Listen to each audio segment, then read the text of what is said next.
Yo, what's up, everybody? We got another day of Mechabellum MAG1 on our hands here.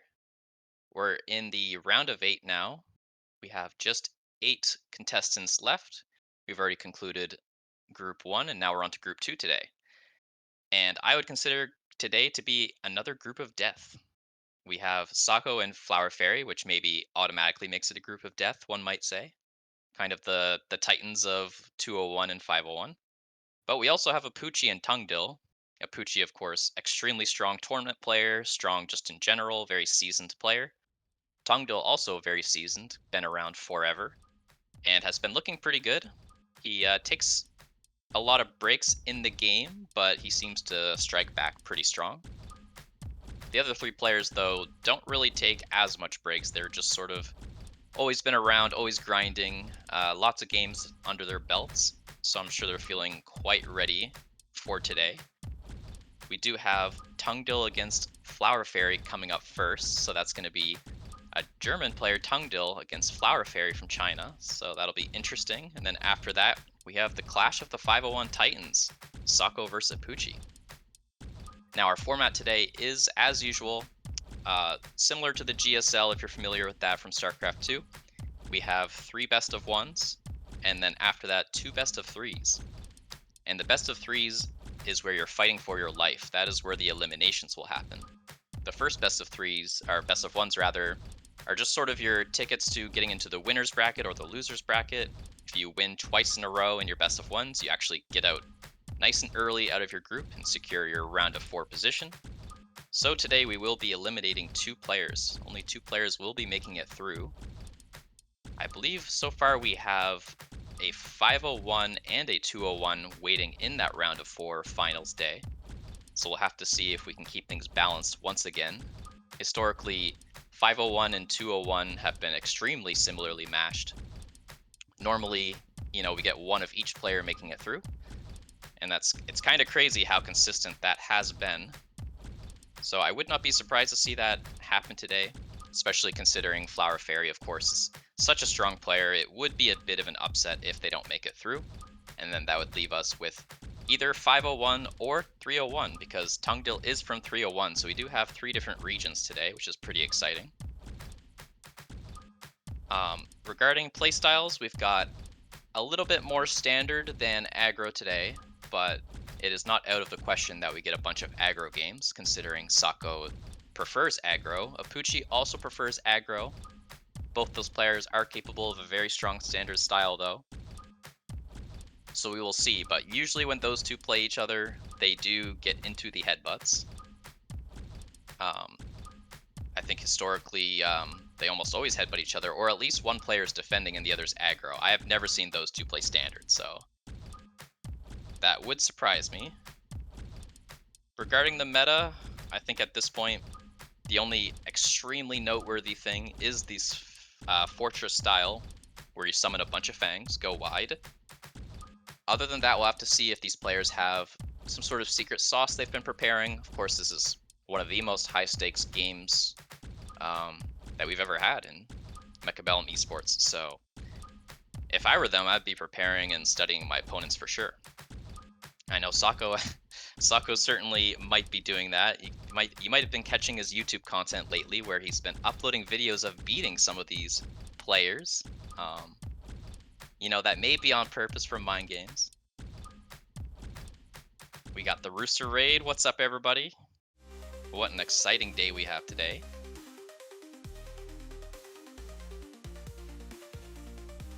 Coming up first, we've got Flower Fairy right off the bat. Of course, that is crazy exciting. It's always great to see Flower Fairy play.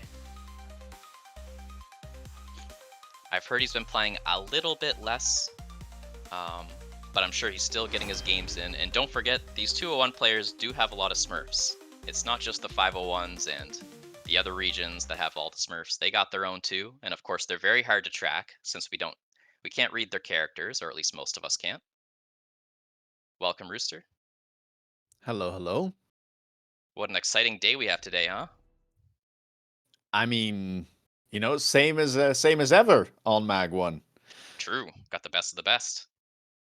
Flower Fairy, 2358 MMR, Turtle Defense mode, makes sense. I've heard that he actually prefers long range battles than defense, but I don't know, maybe he changes his mind. I mean, I feel like, uh, you can't really choose, right? If you're a long range player, like either Yeah, your opponent allows you to play the long range, or they will be in your face and you have to defend. So they're two sides of the same coin if that's your preferred playstyle. But he does a really good job at it. I don't think he's ever changed his playstyle as metas have changed, and he's consistently been top of the ladder. So yeah, we'll have to see how this goes. Although Tongil is also a reactive tempo standard player. Um, yeah, kind of Interesting a description cool. there. Yeah, maybe a reference to his like flanks that he does in standard, which is not super standard.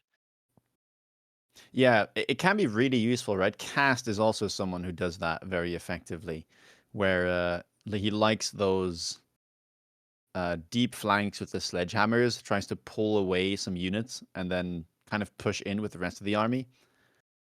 Yep. It's cool to get the Flower Fairy player card here because we didn't have that production value set up originally when we had him, I believe. And now we have it, and he likes Typhoon Specialist, which makes a lot of sense. That SBC is busted, or at least it used to be. And Vulcan, which I guess also makes sense. Yeah, seen a lot of Vulcan marksmen from this man. Yeah, for sure. Well, the packs are about to show up. Let's see what these players will be picking. Yeah, we know what they're after. Looks like no Sabertooth Specialist for Tongdil, which is his favorite.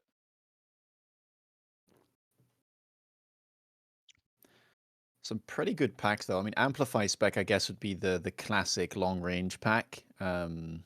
Aerial spec there, not too bad either. Yeah, for sure. Tongdil like never aggroes, so we are looking for him here to take something defensive, and Amplify Specialist does make sense. Yeah, just going for his comfort pick. Like the other specialists were super strong, and lots of other players would be happy to take them. But with this player having mostly just one playstyle, he may have been forced into this pack. Whoa, wait a second. Nani? There is absolutely no way that this is happening, right? I think this is just the future of Mecha Bellum here is that the 501s are starting to play standard a little bit, and the 201s are starting to aggro a little bit. What do you think about that? I mean, I guess it's kind of a normal thing to place the sabers near the line. I think they do perform better on aggro in Yeah, general than in long range games. So especially against the Stormcallers, I can see him wanting to close the distance. But it is quite uncommon for Flower Fairy to play aggro. I've heard some stories on ladder, but in a tournament setting like this, it's something else entirely. for sure. We'll have to see how he does. I do agree Sabers are pretty good on aggro, and he has a pretty good pack to go alongside with it. And I think Tangdil might be a bit surprised as well. I think normally Yeah, we see the inside storms if you're expecting aggro, but yeah, true, true. He's got Stormcallers not really engaged in the battle, just going on a journey to take that tower. Might still get the round. We'll have to see. Ah, there's a lot of crawlers. Probably not. yeah, this tower debuff is going to be rough. It's also distracting the Stormcallers. Usually you can like kill off some units as they're pushing into your Stormcallers on the other side, but it's not going to be the way this time. That's a big round on round one. Yeah, sort of low HP starts from both players too, so all this chip damage can definitely matter.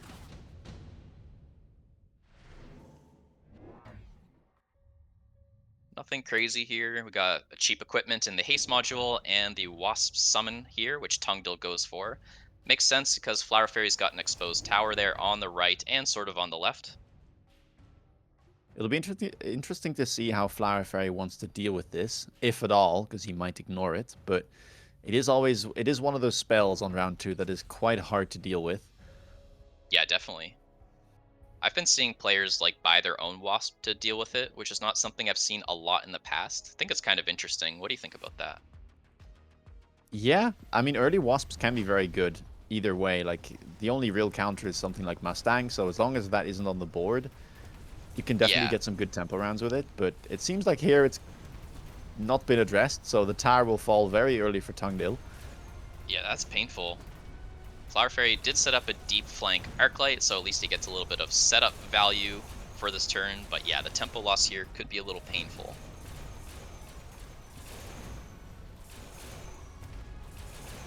Is it so bad though? I I mean, guess it's it like a is. bit of return chip damage. Flower Fairy does have very few hit points, 3,700, so this is going to hurt, and it does send him down below 3k already. Yeah, decent spell to come back off cooldown later too. We get the unit reinforcements here. We got 2 air options, a giant, and the fire badgers. Well, you talked about the Wasp, and Flower Fairy immediately picks it up. Same for Tongil. Wow, pretty interesting. We got fangs for Tongdil, so that's a bit nice to have. The Wasp is also going to defend the Arclight deep flank, so I think that's a very powerful move there by Tongdil. Yeah, they're really good flank defense. Gets them Because, I Smant mean, Core. who's... Oh, That's okay. kind of cool. Makes sense though. You get the tempo, and yeah, there's nothing you can really do now with the Arclight. Like, I don't even think you put a crawler or a fang in front of it. I would personally be selling the Arclight as bad as it feels. Yeah, the deep one. I mean, he's double Yep. committing now. He's one in the shallow flank as well. Kind of just Yeah. creating an Arclight box from the looks of it. Yep. Not a bad move, I guess. Like, a lot of this will come down to the air battle. We do have Phoenixes as well, so a lot of stuff in the air here for Flower Fairy. There's a very delayed Arclight on the right side from Flower Fairy. He put that behind his level tower. We'll have to see if it actually meaningfully contributes, though, because for now it's kind of just walking aimlessly. Yeah. At least there's range on it. That is a power spike. Well, looks like the Wasps are winning for Tongdil on the left, but there's still the army coming in from Flower Fairy that will yield a debuff. Yeah, it looks like probably a small win here for Flower Fairy.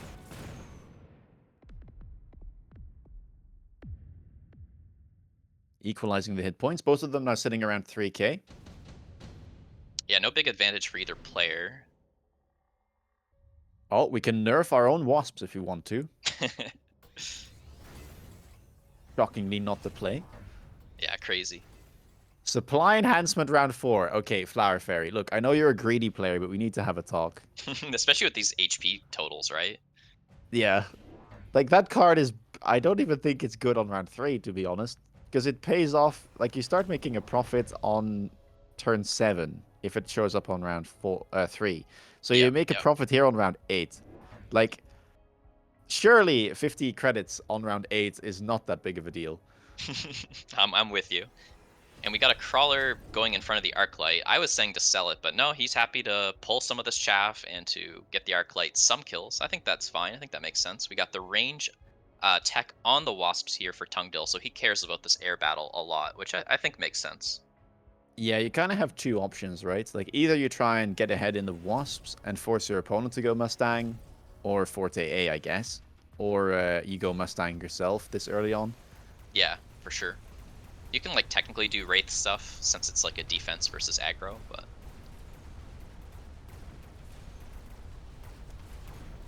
we'll see how good this Wasp range advantage is. I expect it'll be pretty good. Like there is chaff to help out as well. Crushing on the right, didn't matter that those Wasps were blue. The range is just too good.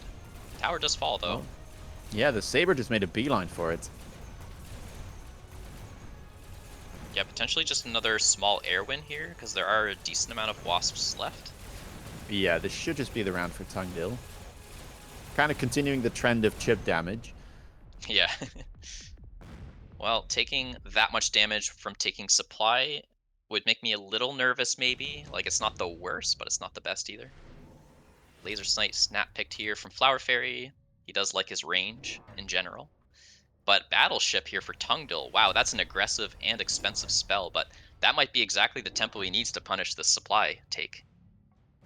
Yeah, but Flower Fairy plays around it though. Goes for triple Mustang this turn with the range enhancement. Yeah, it's a sweet play. Helping against the Wasps, and I don't know, it's just a good unit to have as the game progresses. He's also put them very far back compared to the rest of his army, so they should Yeah, turn. I think it's also got to do yeah. with the fact that the Wasps from Tongdil are kind of delayed, but it's a really heads-up play. Yeah, he definitely like knows that this is an option, and to see him rewarded is definitely pretty cool. Because it's a bit of a risk, right? I feel so bad defending the spell, and then they don't go Yeah, for it. I would just, take the hit and complain that the spell showed up. I think he's like reading the player though. Like the Wasp Summon was taken earlier, so he knows he likes spells. Could have done his homework as well. I mean, these guys are both on the top of the leaderboard. It's easy to catch their games. More arcs coming out here for Tongil.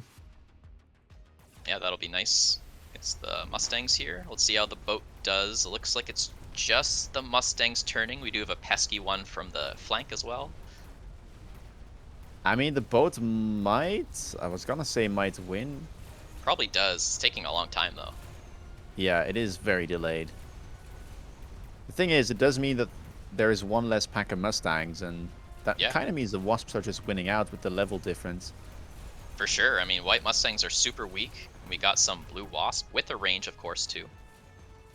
So they're going to do quite well until the Mustangs either level or get more chaff in front of them. We need This is a something here. lot of damage, by the way. That is Sub so 1k. painful.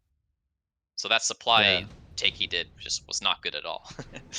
I mean, hey, maybe he makes the comeback and we go to round 10, you know, and yeah, it would still be plus 150 at that point, but Yep, yep. Immediate temp speed. So he wants that tower. He wants tower pressure here a lot. Makes sense with the Mustangs all the way in the back as well. yeah, allows them to catch up. Yeah, we'll see what else he plans here. It looks like it is more Mustangs. Oh, he's Another... intercepting. Oh, okay.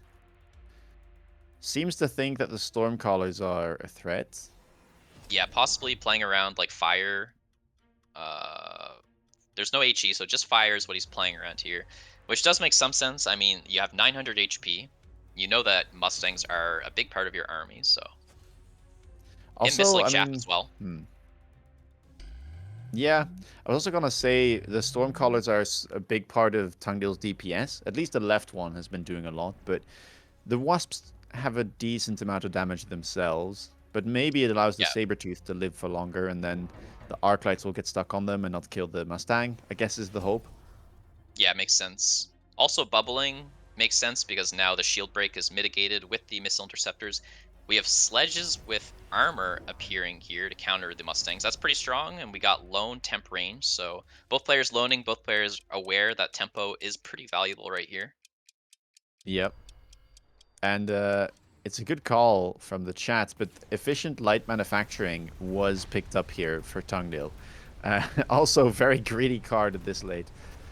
Yeah, he's like trying to close it out while also taking an econ card, which is kind Yeah. of debated among good players whether that's a sound play or not, but it's certainly interesting here. Let's see how the Mustangs do. A lot of them might get stuck here on the sledges. That was a nice move here. Yeah, and Sabers also don't like killing sledges that much. It takes them a long time to get through the whole pack. Yeah, the bubbles are really good. Like that play made a lot of sense, but even still, it's not a big win if a win at all. Yeah, it's just kind of an Arclight fight here. Couple of Wasps remaining, but they will have to kill the Phoenix. So I think Flower Fairy does come out ahead. With one bubble being popped, so not super bad. Both players loaned and stuff. So really the difference there was like Tongil gets the light manufacturing scaling. Of course, Flower Fairy does have supply enhancement, 50 supply per turn.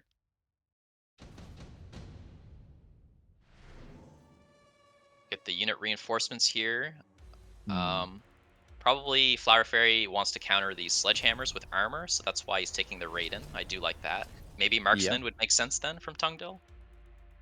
Yeah, I'd say so. Fills out his Um, board really nicely.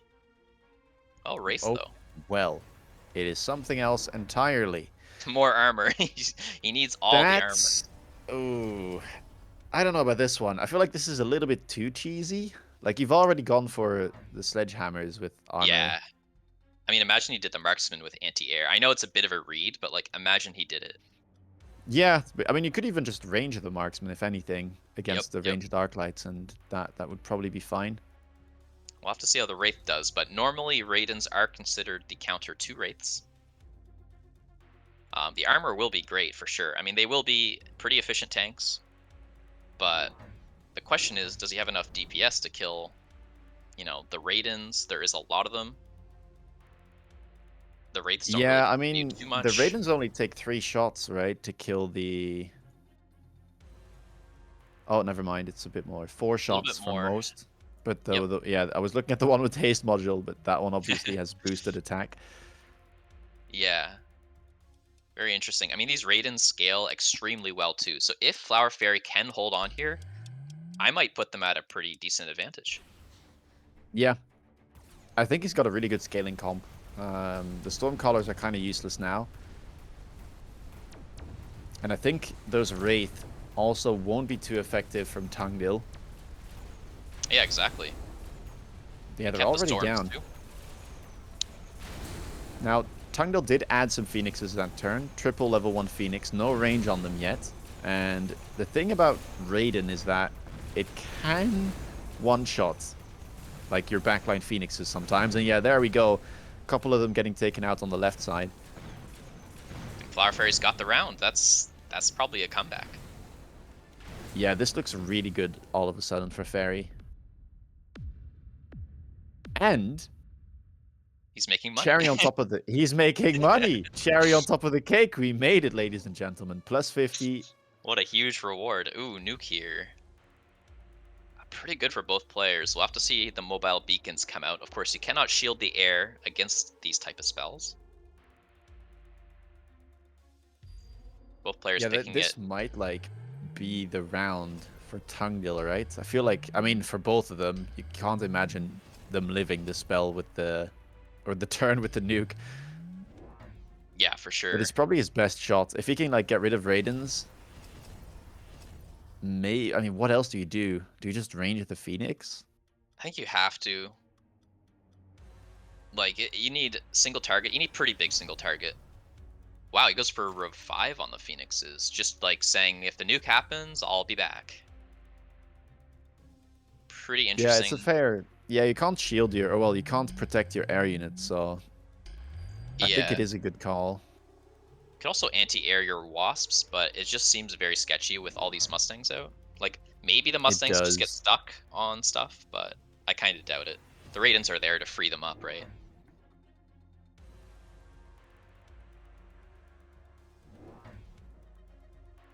We're up to 6 total Raidens here. That's a lot of zapping power.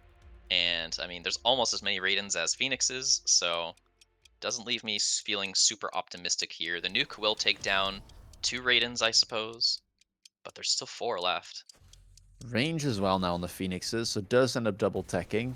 I think that's Okay, a yeah. good call. Yeah, you need the range, otherwise you get zapped. So Oh hopefully that my... helps out. Don't look at what happened on the right side. that's that's pretty nasty, yeah. Well, the There go nuke the will nukes. land, but... Will the Phoenixes be able to come back? There's only 3 left in the middle. And with all those Raidens on the right side, I don't think it's going to be enough for Tongil here. And so Flower Fairy will manage to stabilize after all, Yeah, win the crazy. game, and make Well, 50 credits all at the same time. I'm just gonna say it. I think the wraiths were a throw from Tungdil. Yes, There was for sure. marksman's offered.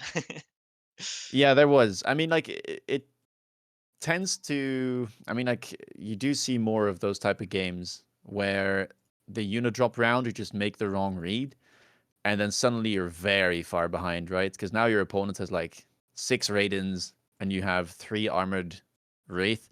Um, but I agree, like, he already had armor on the sledges, so he probably just should play safe and go for the marksman. Yeah, he had some cool moves though. Like I did like the armor messing with the Mustangs. I also kind of liked the Mustangs from Flower Fairy. It was kind of interesting because there was only, I believe, 3 Stormcallers at the time and like no text taken. So sort of almost preempting stuff. Yeah, I think the Stormcallers were kind of the thing that was killing the Sabers. So Yeah. without, or with those disabled, the Sabers could tank for a bit more. And also, he took shields in that round. And obviously, Stormcallers normally kill the shields. So yeah, just using that to his advantage and make sure that the Mustangs stay alive for as long as possible. But yeah, he managed to get a really good scaling board as soon as he won that crucial round.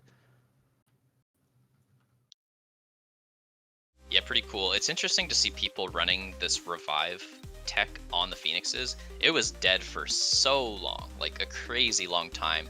They buffed it by like only 50, but now it's just randomly being used again. I'm not sure why, but Yeah, I love it. I've been running it as well. Uh, More in long range games, but oftentimes people on their marksman like either run double shot, which deals with shield on Phoenix, or they run EMP, which deals with quantum. But then if you pair both of them up, you basically can counter almost any like marksman board, and Yeah. yeah, it can get out of control real fast if your opponent doesn't have a proper response. Yeah, definitely. It makes going wide with Phoenixes feel a bit better because typically you can't do that since like Fortress Anti-Air and stuff like that. So I Yep. guess putting defensive kits on your Phoenixes can be pretty effective.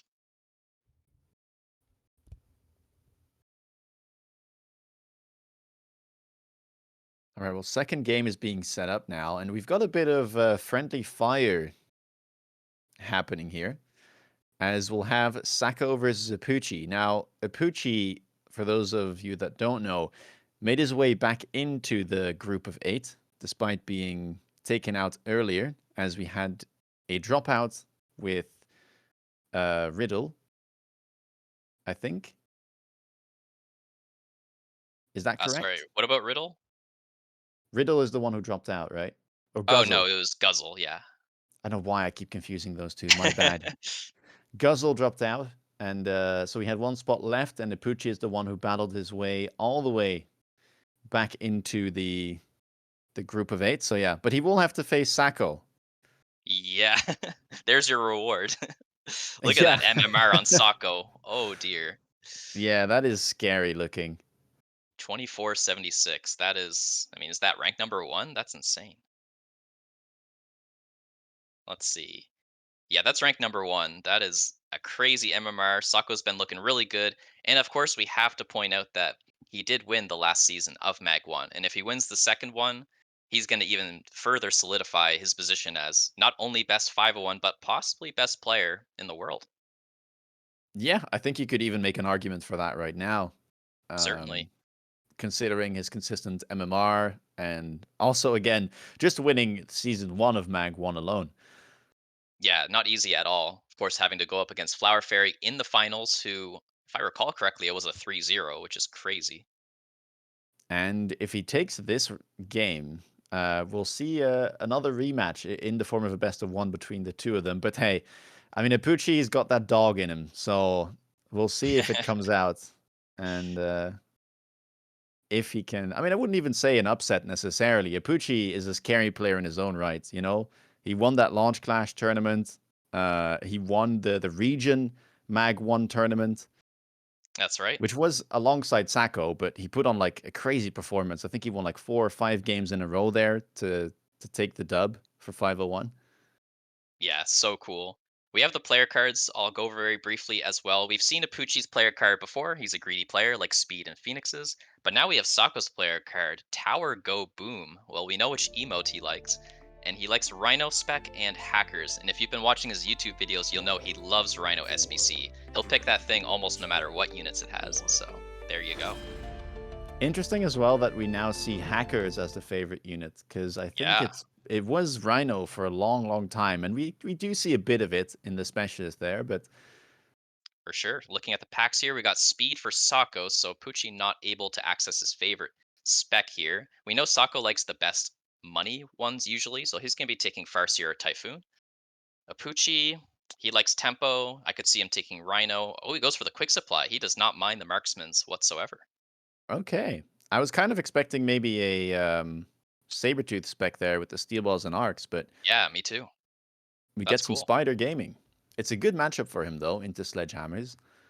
For sure, yeah. I mean, it's hard to go wrong with Quick Supply as well. Like, even with Marksmans, which are not considered Oh great early baby. game, double Spider, let's go. That is pretty sweet. It's the quad spider opener. No chaff needed. We got big tanky spiders. Of course, spiders have great techs, right? So getting four of them this early is going to be super powerful. Yeah, and they're incredibly tanky. So, I mean, what are you going to buy here if you're Sako? You can buy 2 marksmen, that's about it, but I don't even think that would be enough. Yeah, agreed. I mean, he probably just knows he can't win. Now, another thing to point out here is Sako has only 4100 HP, and I'm not even kidding, he may take 1100 damage here. Like, everything might live. It is possible, yeah. I think if he buys marksman, he can maybe like kill 2 spiders.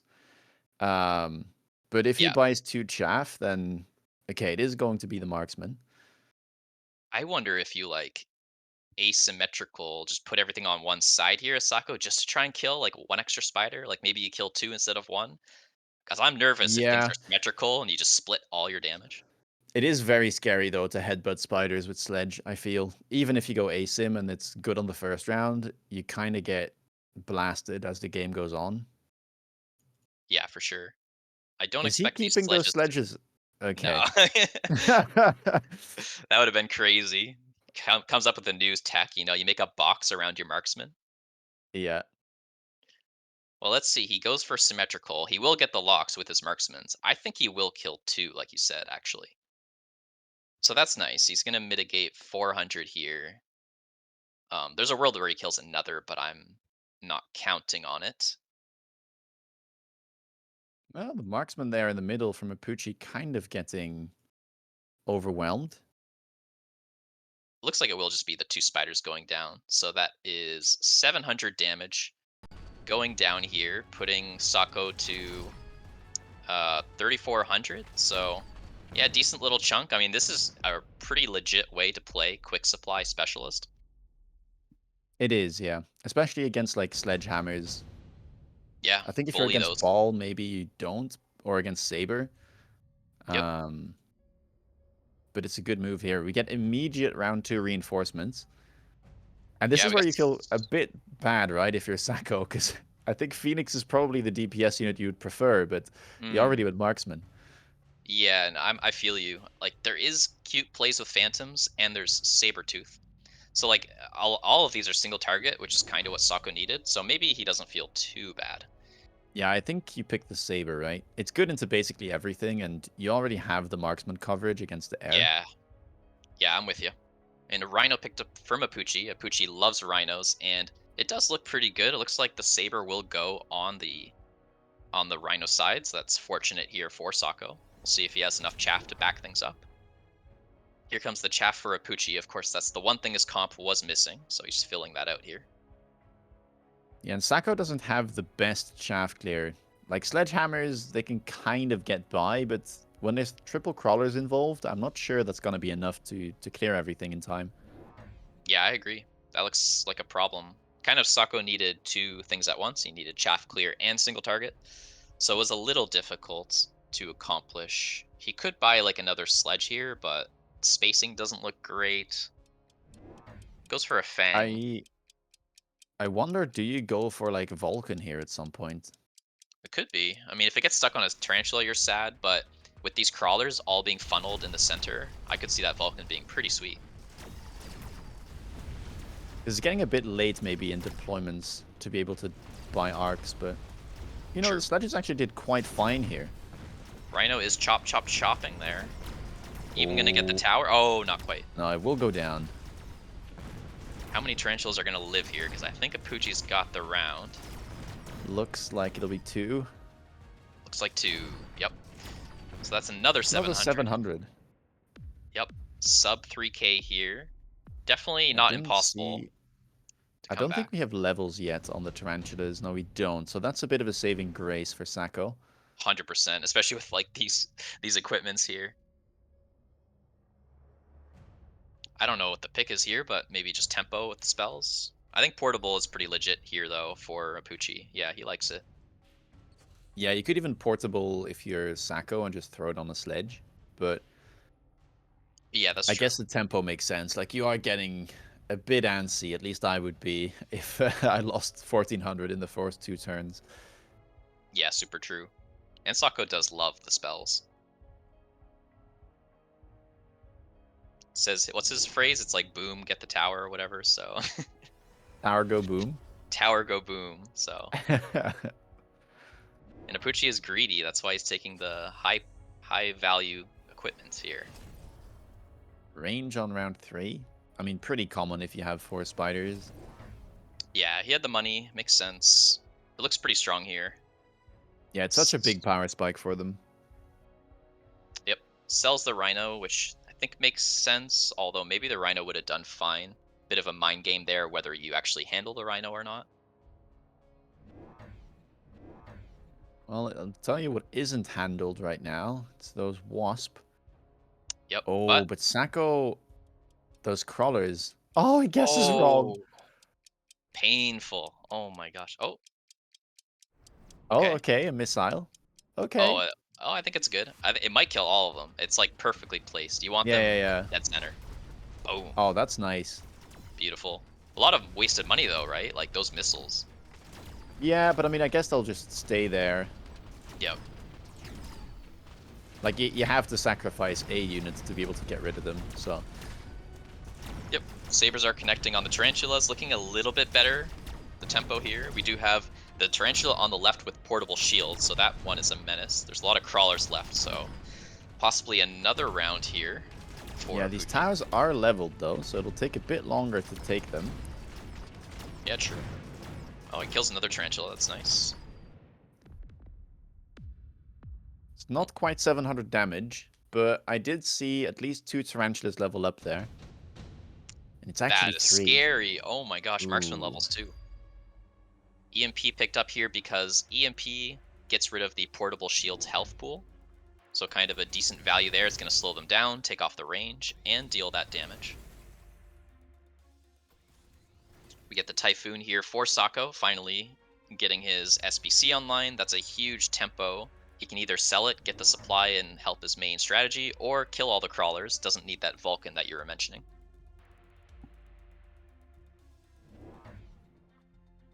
Yeah, I guess he's kind of fine here. I mean, there isn't too much chaff just yet, although it is in the process of being set up. We see more crawlers now as a kind of second wave being purchased for Apooche.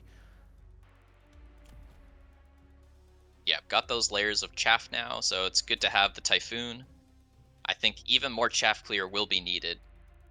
Looks like that's his main weakness. He's sort of got the sabers handling the tarantulas, but now that the tarantulas have levels, I'm actually kind of worried for a single target once again.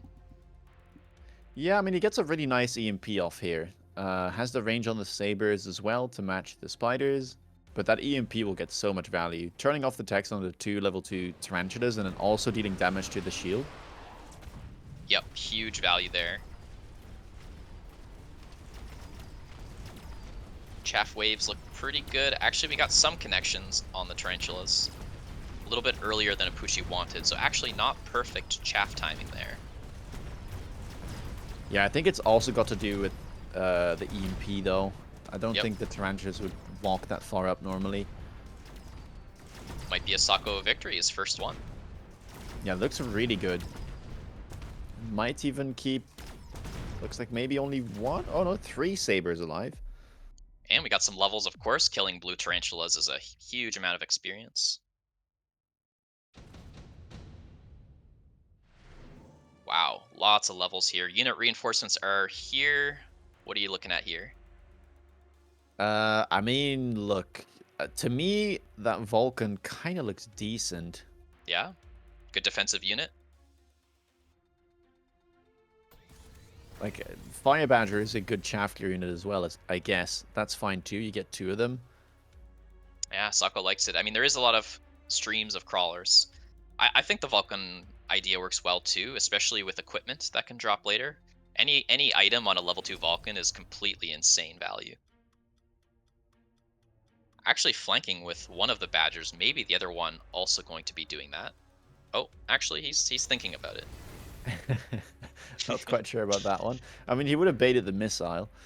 Yeah, seems like he was interested in that for a second, but I'm happier to just let that thing be negative 50. Just exist doing nothing. Yeah, the shallow crawler flank here for Apooche. Paired up with a corner tarantula on the line. Yep, trying to increase his tower pressure there and make sure that the sabers don't get their lock-ons. Especially as the sabers level, you just cannot afford early lock-ons. So, chaff Oh, and we got management the here is big. mines. Yeah, the mine's going to help out. He has no answer to the mines. You really want fast attacking units against the mines, and he does not have any of those. I mean, he did go Arclight range on that turn, so he does, I guess, have some answer, like, in the making. Yeah, if you have enough of them, for sure. But oh my gosh, the sabers are dominating the spider mines. Not quite enough Yeah, here, and they're maybe the doing really well.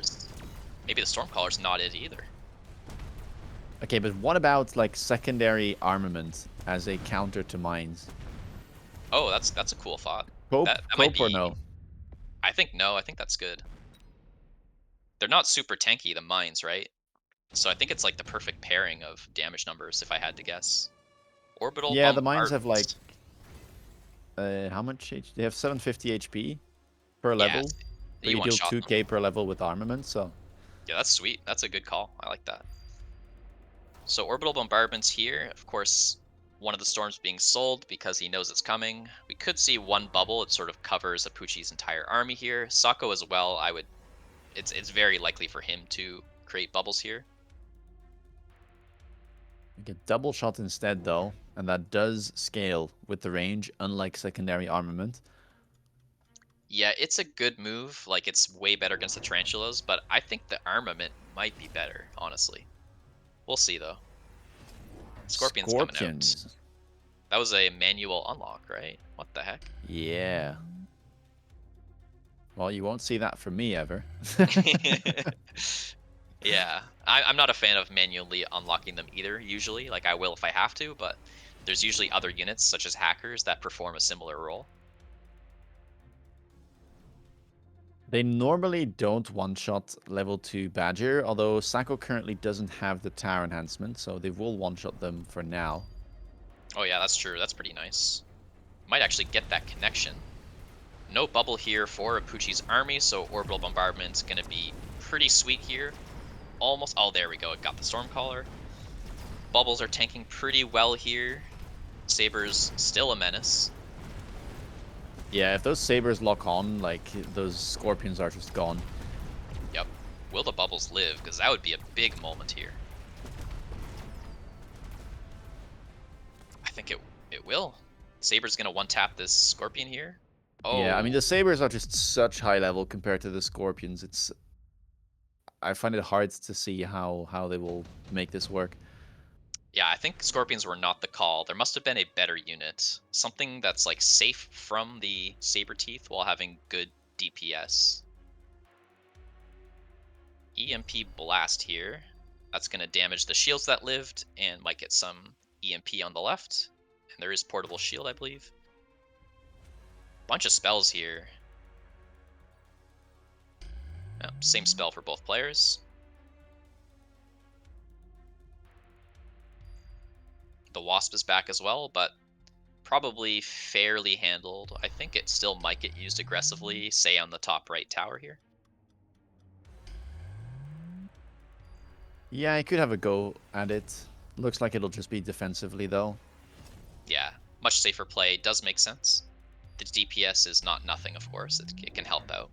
Okay, I Tank for think the that marksman. middle shield, by the way, is gonna get instantly popped from Apooche. Because there's two Sabertooth with double shot looking at it, and I think they will splash through the crawlers. Yeah, looking at the range here. So this one's shooting. Yeah, there's one shooting at it, two shooting at it. I think you're right. There's also a I tiny bit mean, of splash, so. yeah, just the one would be enough, because it deals 22k per shot. So Oh gosh, so much damage. that's just going to be like 4 units EMP'd. Yeah, true. There's a small delay for the spell to be called down, so that will EMP a lot of stuff. There's Acid Scorpions, so now the Scorpion's Uh-oh. making more sense to me, but yeah, EMP'd on two of them, as you're suggesting. And yes, you're correct. That's pretty painful here. Very strong blast. Yeah, Now, if that's the like bubble was better 40% of your placed, army. you would be safe, right? So a bit of a positioning mistake there. Yeah, it's always like very scary to put bubbles on the line against this type of stuff. Have to be very careful. For sure. So it looks like And you that's going gotta to be Sako wonder, taking it. yeah, I mean, that's a really dominant round. You gotta wonder if it would have mattered anyway, but Yeah. Yeah, hard to say. really powerful round. So Saber drop into buying more of them and leveling them was pretty effective here. Normally, you only see Sabers, you know, when you start with them, be your carry, but making it work off the unit reinforcement. Yeah, and showing that they are a good counter to Spider, right? Oh yeah. It's like one of the well, it's the best matchup you can get probably as your starting pack, Saber into Tarantula, but even late it can still work. Now, the Scorpions, yeah, I don't know. It would be kind of hard, I guess, to find anything else that would work because you have to deal with all of the mid-sized units, the sledgehammers and the badgers, but it is always a bit tricky to play them into the high level sabers. Yeah, I agree. I don't think it's a good matchup. I think you just need something like really asymmetric, like either hackers or like an air carry of some sort, because those things just dominate the ground. Raiden range EMP is getting suggested. Yeah, I could see that. Yeah, it's not a lot of damage, but it's like a really good scaling unit, so could definitely work. Apooche says he thought about hackers. Yeah, hackers could be good too. Yeah, for sure. They've been really strong in the meta, honestly. So with that game, we're going to be moving on to our winners. That'll be between Sako and Flower Fairy. That's going to be an exciting one. I mean, I feel like I don't even know how many games we've seen between the two, but it is always a good time. That I do know. Yeah, such a rivalry at this point. Both players respect each other, of course, very much.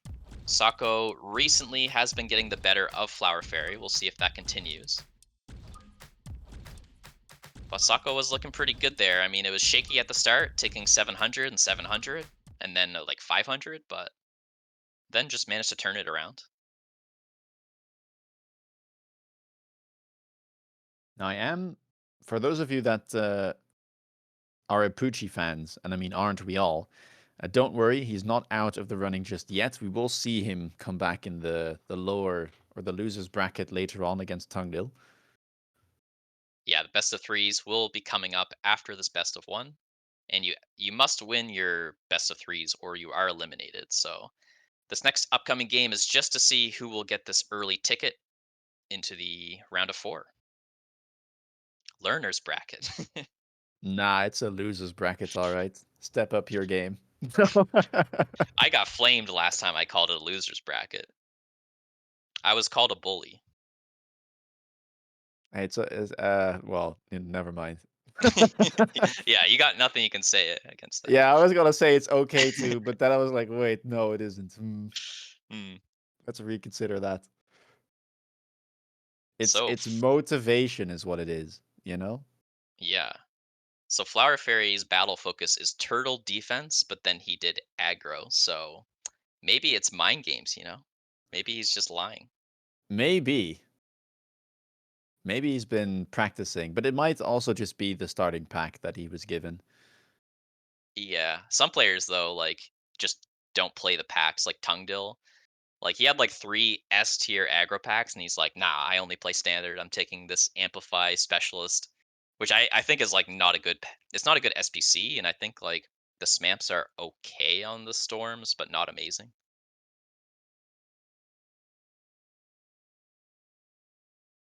Do you For have our player. a prediction for this one or not?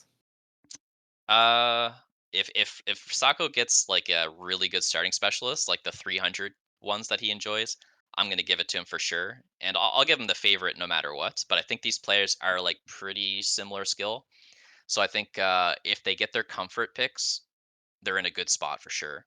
What do you Yeah. think? Yeah, I would tend to agree with you. I think Fairy has like kind of opened up. I mean, we saw it, but opened up to a bit of a different play style. So it's hard to say what he'll be doing. And he's been really consistent in the Asia Weekend tournaments. I think he's won like 3 in a row or something. So yeah, ultra solid player, and very much looking forward to what this game is going to have in store for us. Yeah, for sure. It's possible we even get Sako on defense and Flower Fairy on offense. So let's see. What do we have? We got 300 supply for there for Sako. That's going to be my guess for his pick. And for Flower Fairy, Well, maybe there Marksman is the Specialist. Typhoon. That's his favorite, but I'm not sure he likes spiders so much. Yeah, that's true. That's true. I don't. It I don't could know. just be the storms. I don't know if you feel comfortable pushing into Sako or not. Looks like no. He wants to play his solid defense.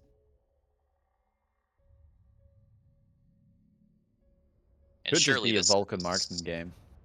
Oh yeah, 100%. And this got to be aggro for Sako. Like, you never play standard against the Stormcallers. No. There we go. We're moving the brick up to the front. Looks like symmetrical here for Flower Fairy. And let's see how Sako plays this, because it's kind of the same starting pack that Fairy had in his first game. Yeah, for sure. That's pretty cool. Do you play asymmetrical here, or do you push symmetrical in your opinion? I always do ASIM with like literally any combination, so that's what I would do. I just think it's superior. I've heard a lot of Sako's thought process on aggro, and he's the same way. So he would need like a pretty special reason to do symmetrical. I sometimes do center attacks, um, perhaps sometimes just as a hedge in case they're going to aggro or something like that. But Yeah, I I never think do like half my army on the left, half my army on the right.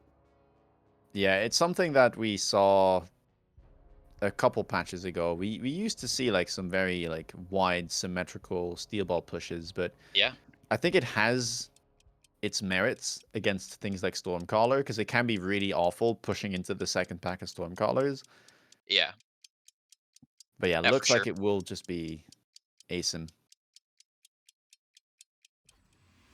Yep, pretty conservative placements here. The Stormcallers should just be shooting at the chaff. Arc Lights will not get stuck on anything because they're nice and far back. Really nice Stormcallers, crawler.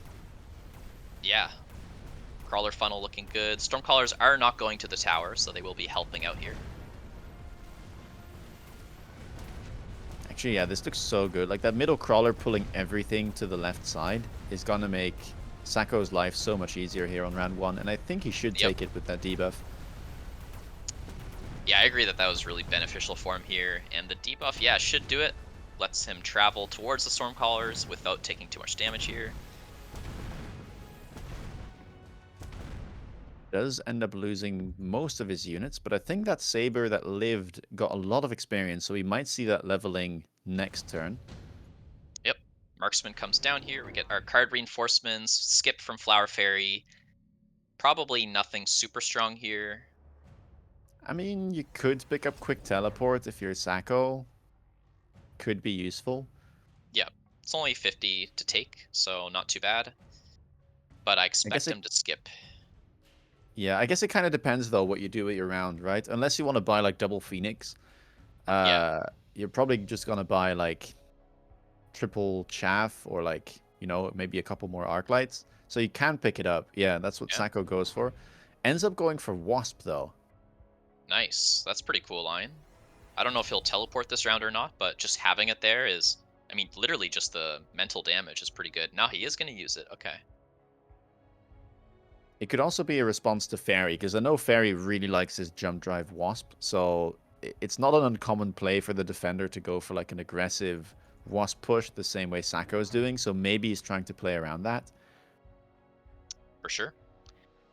We see attack enhancement picked up for Flower Fairy. That's pretty early. Doesn't go for the quick teleport, but I think that makes sense. It helps defend his tower this way. Well, left side should look a bit better now with the chaff, but those wasps, some of them will go to tower. The debuff will help a lot. Keep those arc lights alive so they can chaff gear for just a bit longer, and then the sabers should have the DPS to kill everything else. Yeah. Wasp is also pretty nice against the marksman, so it's nice to have the Wasp make sense for multiple reasons here. Yeah, really good round, and I think both sabers here leveled up. Yeah, that's pretty nice. Some players don't actually take the saber levels, but I think generally they're very strong. Got the Wasp I level as mean, well. ooh, Fortress. Yeah, I was gonna say I saw a game just Hmm. like this one between these two players, and Flower Fairy runs double shots, I believe, on his fortresses. Oh Yeah, yeah, he that's cool. does. Well, that's very early for Fortress to show up, so I think both players may be a little too tempted here. Yep. I mean, Sako played like this exact matchup into him, and Flower Fairy did win that. So I think that's what's going through his head now. Like, okay, I know Fortress is going to show up. I know that he runs double shot. Is that something that I want to play into? Yeah, Looks like he's here we happy to go. take the mirror. No Now, in bubble order... on Flower Fairy on his Yep, fortress. no bubble. Has to give that up to be able to slot in double shot, but I guess in the mirror, he should be favored then. Yeah. Will he sell the sabers? He does go for it. Okay, so Sako does not like to sell very often because he believes it's a negative tempo loss. So I was unsure about that, but he is going to go for it. Quick teleport there on the Wasp, but there is a Fang there to take it down.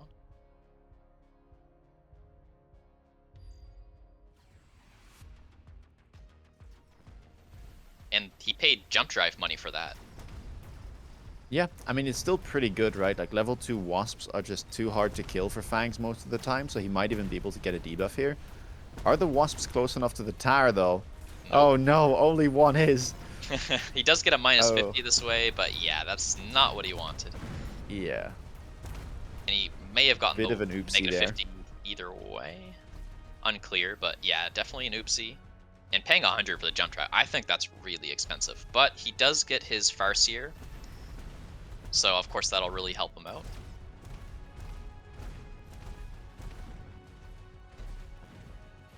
Well, it does look like Flower Fairy should come out ahead here, yep. The Fortress doesn't even have to do anything. The high-level marksman there finishes the job. Yeah, still very valuable.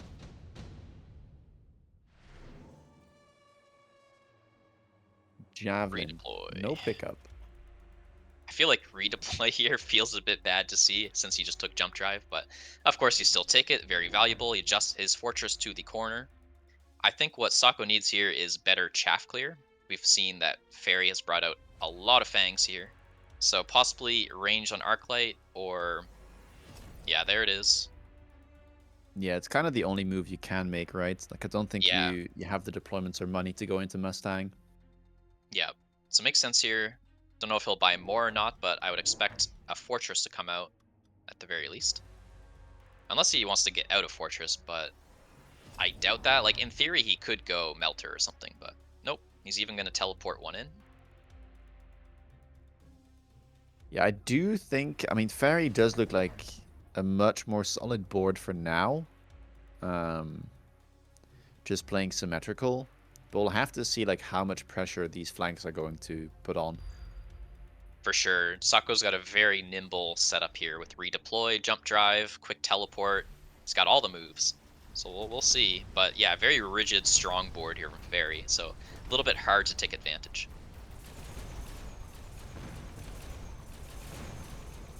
Bit of a cheeky beacon there. Only beaconing half of the Wasps. Yeah, very interesting.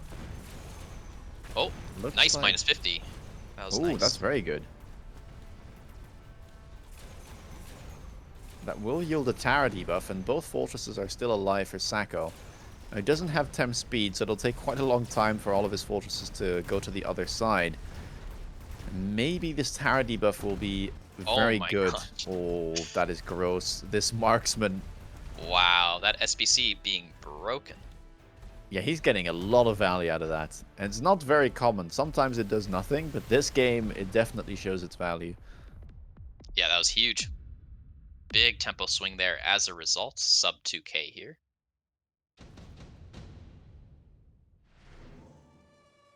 Bunch of red cards here. Mostly spells, but there is super heavy. Yeah, I think you can go super heavy. The one saving grace for Sako here is he did grab a level on his fortress. On both of his fortresses, in fact. Or is that the Yeah, Arc? No, that's the Arc. levels definitely could be quite relevant here. Flower Fairy was quick to take the super heavy. Sako actually skips, even though there was a bunch of red cards. So he feels he doesn't Wow. need tempo here. He feels that his board is going to scale well. He's going to outplay with his, redeployment and stuff. His fortress levels one level, of course, could be pretty big. We got range on the fortress here for Flower Fairy, committing to the fortress skirmish pretty early on here. I think we Sako... may need a Fang Shield counter at some point here. Yeah, maybe. I mean, What do you again, do? Flower Fairy just seems quite ahead, though. Like, this is just more deployments for now for Sako, but Flower Fairy is already into range, also has that super heavy armor. Yeah, I agree. There's a lot of wasted money here for Sako. I'm not wasted, sorry, but like weird expenses. Like he has redeploy, he has quick teleport, he has jump drive. All these mobile things that he's not getting good use out of. Now his SBC did produce more value than Flower Fairies by 100, so that's at least something. But yeah, I just think these wasps don't have longevity, and I think they should have been sold. They just haven't been performing round after round. I mean, he bought another one this round. It's so weird. There's so many fangs on the board. Yeah, I mean, I think it's also kind of like flank defense in a way, but Oh, true. Yeah, that's a fair point.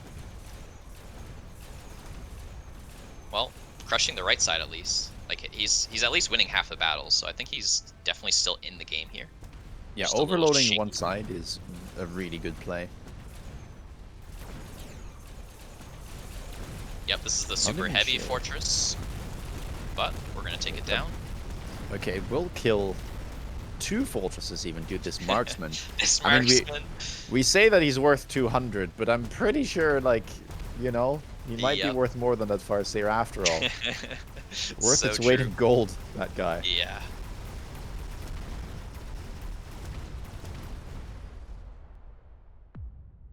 Yeah, well, Sako Well, does take a round, stop the bleeding at least for now. yeah, he needed that. Speed. Ooh, that's a good one. That's a good one. That's like actually exactly what Sako needed. Just shield airdrop here for Flower Fairy. Nothing crazy. Yeah, Farron did manage to grab a level on that super heavy fortress. Ooh, that's big. That's a huge deal. I wonder if we'll see double shot or if we'll see like Fang spawn from Flower Fairy, because I can see both. It's Fang spawn from Sako first. Hmm. Temp range versus temp speed. Also a difference here between their two towers.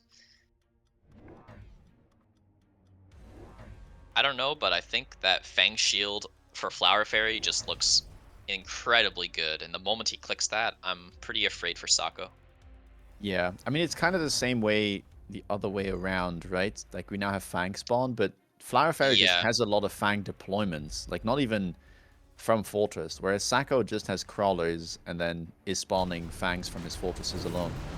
yeah, true.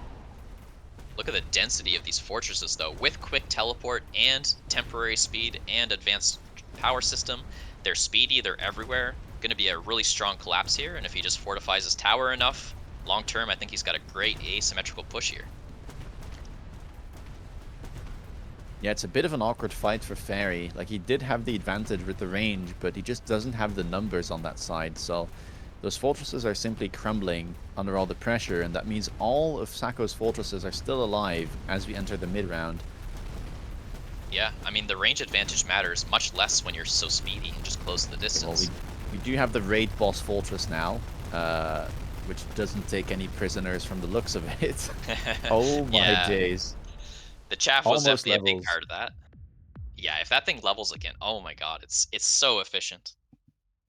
It's also just hard to kill for level 1 fortresses. Like, even if Yeah, Sako does lock on, like, that's 240k hit points. yep. And no Wraith. Melter showed up. Wraith shows up. Nobody has an answer to Wraith, so that's probably why they're. I guess there's a level 3 marksman, so I kind of lied. Yeah, But he's been working very hard, and he'll have to work even harder this turn. yeah, we got field maintenance on Sakos. There's the Fang Shield for Flower Fairy. The marksman does what, like 3k DPS, and this thing heals pretty close to that, so almost invincible Wraith here, but not quite. So just a cheese round, basically. He's just paying the tech for the cheese. Do you think that's a nice move? I mean, yeah, it's kind of the same though for Flower Fairy. He doesn't Yeah, have regen on currently, but there's even less anti-air on Sako's board, so yeah. I like it more for Flower Fairy. He doesn't have to tech. I think that's the big difference there. And I love that it's right on the line. Like it's such a confident play that makes so much sense. yeah, it's hard to deal with, right? Like, you kind of need to buy a Melter or like multiple Phoenixes if you want to deal with the Wraith, and then you have to guess where it goes as well. Yeah, like if you don't want to unlock something, you could buy like a Farseer or something, but man, that Farseer takes forever to kill that. Yeah, you also would need EMP on it. Yeah. Look at this flank in the top, like basically just on the left side. He is switching sides. That's a So many pretty cool fortresses. move. And the beacon as well. Was there like a special reason to switch sides here? I guess he just thinks that like Flower Fairy's gonna overcommit and wants Yeah. to take down the raid boss, I guess. Now, I do believe Flower Fairy now went for Fang production as well and got shielded Fang, and that's not something Sako was able to afford. Yeah, big difference there. We do get the debuff though. The Can Wraith we will kill get the the raid tower. boss? Oh yeah, tit for tat there. Oh, that's painful. So the raid boss Ooh. will continue to be a raid boss, and this is so much damage. In fact, is that just it? I mean, we'll have to see, does this Wraith die to Flower Fairy's Wraith? It's got 40 seconds here. It needs to kill, I think it does like, go down. If you just stack all of the damage from the Fangs. yeah. Yeah. So that's it. Flower Fairy's gonna make it through by winning his best of ones back to back. So that's our first player out of the group two today, but of course we still have three more players left in it. And now it's just a battle to see who can take the last slot. So Sako will be waiting in the winner's slot. We're gonna have the two losers go up against each other next in a best of three. Yeah.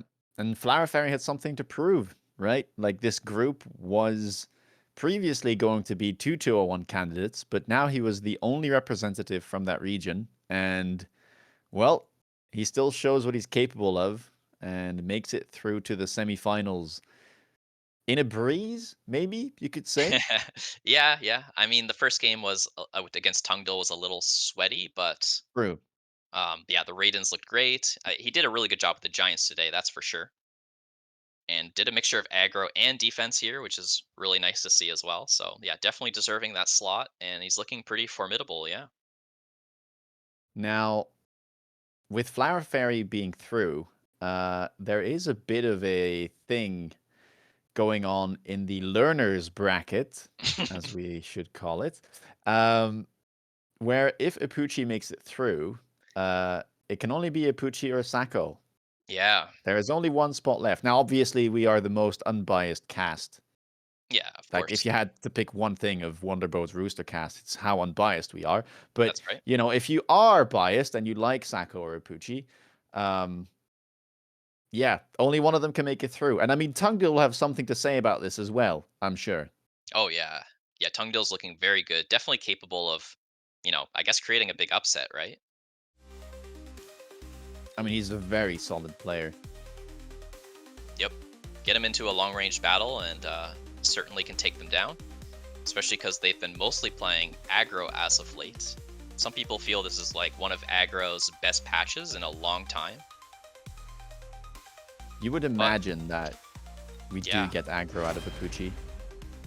yeah, yeah, he's feeling it. I mean, we saw him use Rhino, we saw him Tarantula Cage. I think he's feeling the aggro today. I think he's also a player that's very confident to push an opponent if he knows that you will play defensively. Yeah, agree. He likes being in against aggro defense instead of like the headbutts. Though he is a very good headbutt player as well, of course. Yep. All right. Well, the game is being set up. Now, this will be a best of three, obviously. So, winning one game is not going to be enough. You have to win two. And you're not out of the mud yet, even if one of these players does make it through, because then you'll have to face Sako in a best of three.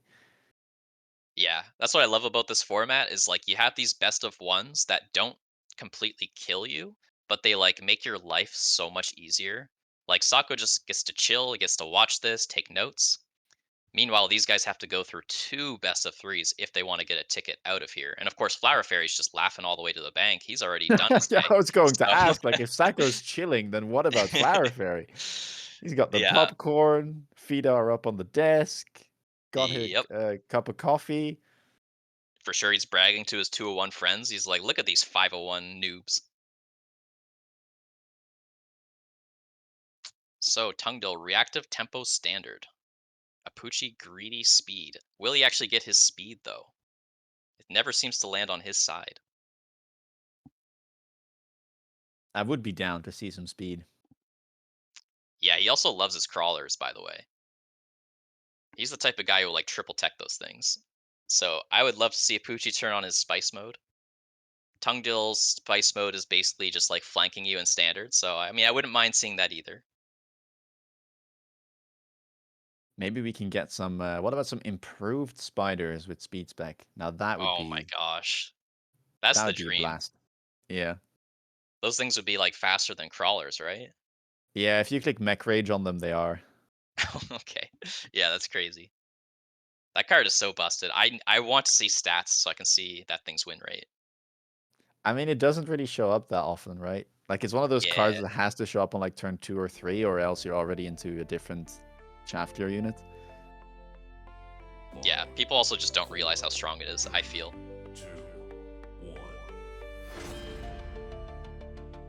All right. Well, the packs are have arrived. Yeah, what do we got? We got Elite.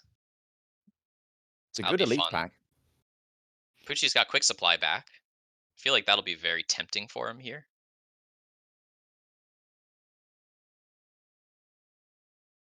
Yeah, I mean the saber packs look quite good, but Apooche going for the fortified stormcallers instead. Are we seeing some standard?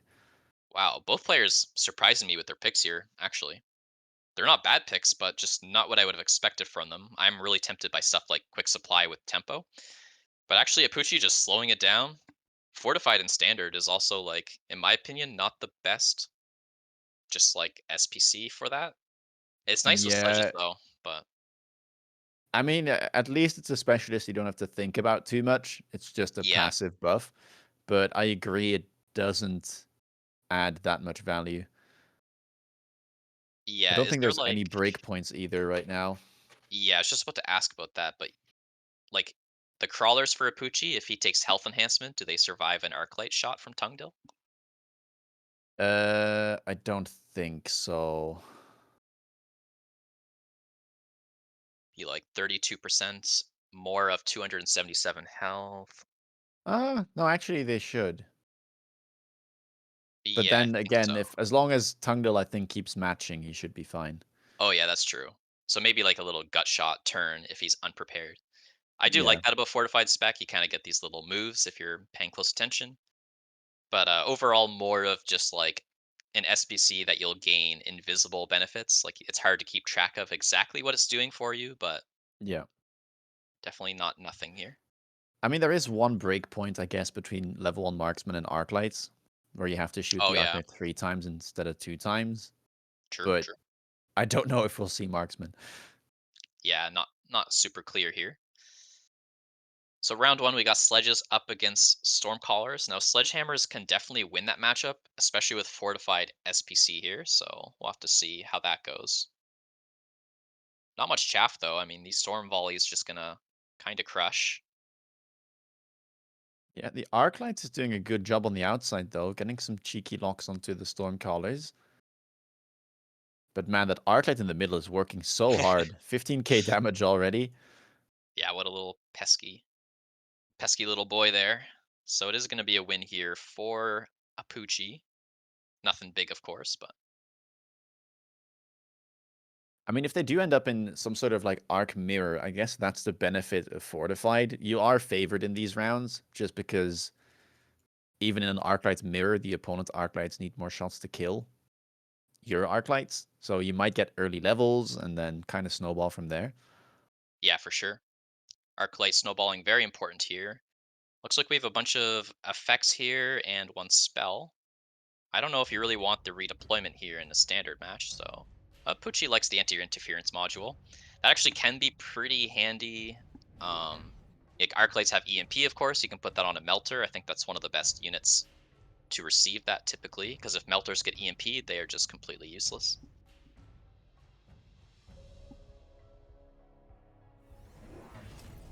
Also, I mean, I think you could have, one of the players could have picked improved factory there. I think that card is still really strong, but we don't quite Yeah, see the commitment this early on. yeah, it's a good shout there. That card is extremely powerful for how little it costs. It's a good mind game as well. Like, I've gotten mind gamed by it before. People pick it and just never buy it. I mean, it's such a scary thing. Like, Yeah, you kind of have it to prepare for it, but then if it doesn't show up, you're just like, what do you mean? You pick the card. yeah, you're threatening, like, the best unit in the game, basically, every single turn. It's like having it on Well, your tower, you know? true. Well, Yeah, Badger tempo is real. the Badger's doing real well here. I wonder if we're gonna see hackers out of Apooche because he's been liking it a lot. Ooh, Used it a yeah. bunch into Steel Sane, and on his stream he said that he really likes it into like Arclight spam. So I Mhm. wonder. I mean, into like Sledgehammers and Fire Badgers, I can see it being good as well. Yeah, that's a good call there. Could be quite strong. Both players want the equipment here. They don't have like a juicy target for it just yet, but it's such a long-term powerful thing. Apooche might even just be hoarding onto these equipments. Yeah, took the Amp Core. Anti-interference not being used. Just clicks range on round 3 on the arc lights. Yeah, solid move there. He's just going to be waiting for the unit reinforcements next round, I guess. Just a Now little bit of this is a stalling. setup I haven't seen in a while from Tongil. He used to play this way where he would just put everything on one line, like sledges and Yeah. stormcallers, but he's almost completed it. One more stormcaller and you're kind of there. Yeah, it can be pretty powerful because everything shows up at like the exact same time. And of course, you have the sort of medium-sized tanky units like the sledgehammers and fire badgers. And the tempo's looking pretty good.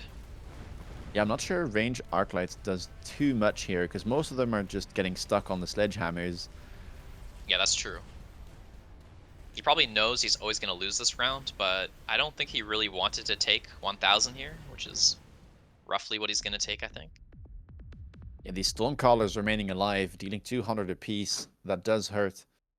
Yes, hurts a lot. He really needs help from the free unit drops here. Here we go. We want Oh. long range units here. There is not very many. I mean, you kind of have to pick double wasp, no? How else are you going to deal with those? I guess Typhoon with your amplifying core is like an alright play. I think the Rhino is something to be very much feared here, because if Tongil takes it and tempos Apooche out of the game, that is a scary line to handle. Well, doesn't have to deal with that. It was the wasp pickup, and Apooche does go for the typhoons. This is a bit of an unusual pickup for standard, but it is very ahead of the the expected board, I guess, being level 3 with the amp core. Yeah, I think it's a nice tempo move. He doesn't even have to keep it forever. So I suppose I don't mind it. Probably the Rhino play. Oh, there's the hackers. Let's Oh, we go. do see the hackers come out. They look so strong here, honestly. And it is turning into a bit of a spicy game here now. Got typhoons in standard, hackers in standard. Yeah, really awesome.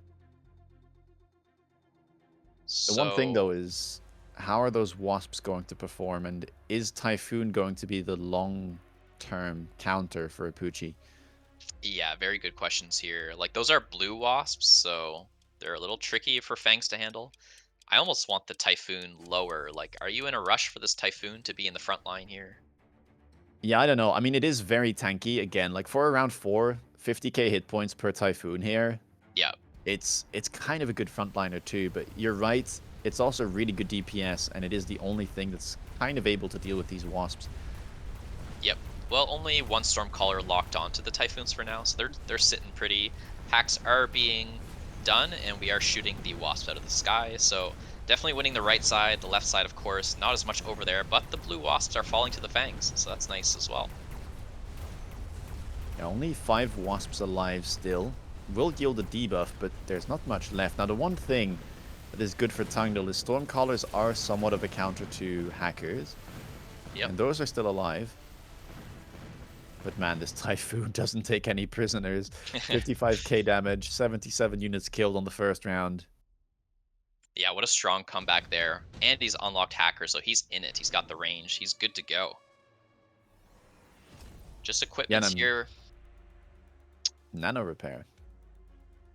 Yeah, Are we going I to mean, a see Worm? giant. Yes, we are. It's unlocked. I guess, like, the Nano doesn't do anything against the hackers, but it still is valuable, period. Now, how will Apooche handle this? And if he loses the round, he is going to be very low on health. I'm guessing now Tongil kind of wished that he was the one with the anti-interference module, but instead it's just chilling for Apooche on one of his hackers. Yeah, it's pretty funny. Another Two bit Typhoon more does come down. Typhoons. Yeah, makes sense, I guess. Just doesn't want to get owned by the Wasp. But definitely not what he needs here. What he needs is an anti-worm option. Of course, he doesn't know it's coming, but that's pretty scary. This is something that we've seen quite a lot from Sarah as well. Whenever Sarah has to deal with hackers, he will often play worms. And Yep. there is a bit of like a counter mechanic with worm, especially with the replicate on the worm. Hmm. Because if the enemy hacker like hacks one of your crawlers, the worm will get out of the ground, and then the crawler obviously instantly dies and it submerges again. But like you've created one larva. That's hilarious. I didn't know about that one. I thought you were going to mention the fact that they burrow and so they screw up the hacking process, but That that's also, also yes. yeah, But you very can like interesting. get replicate value off of it. Yeah, that's super cool.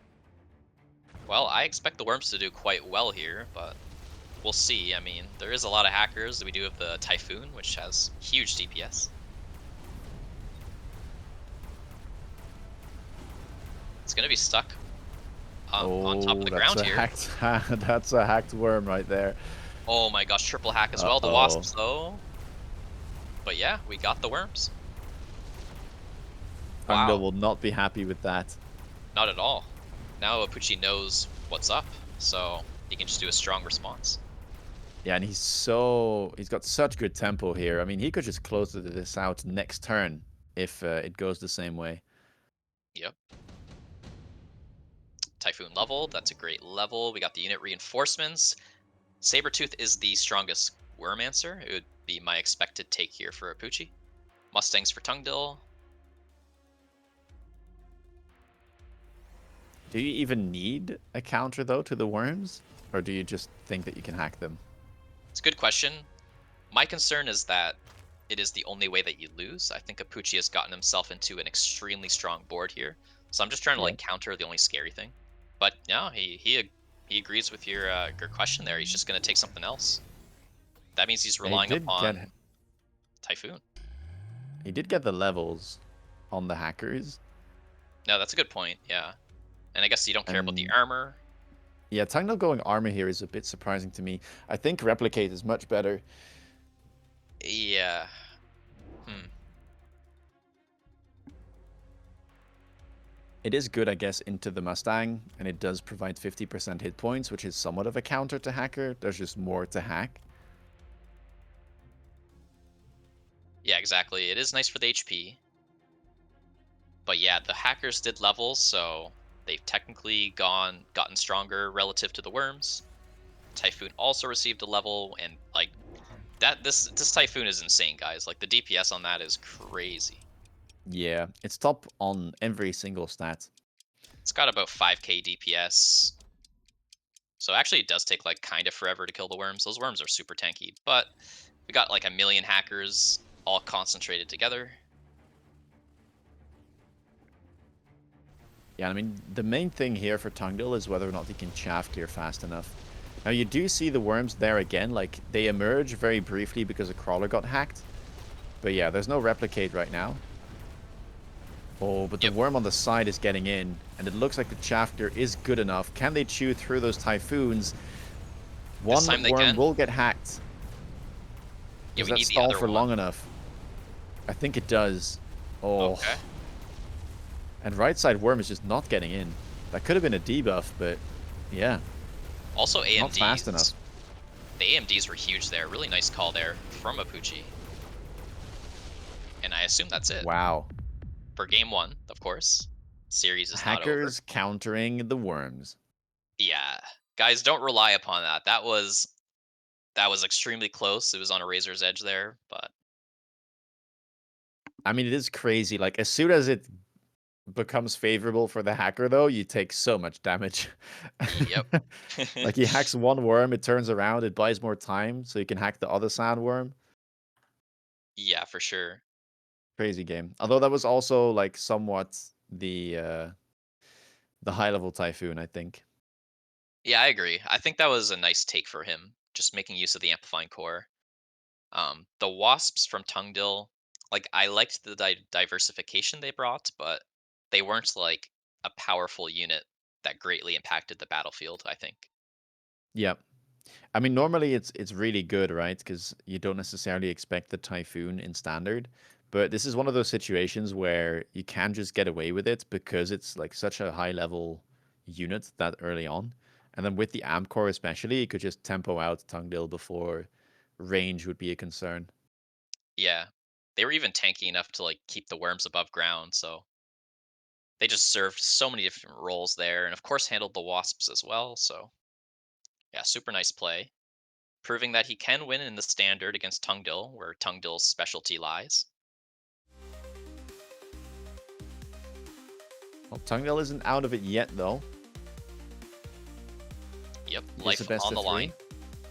Gotta win both games now. Till with the raid. Thank you so much.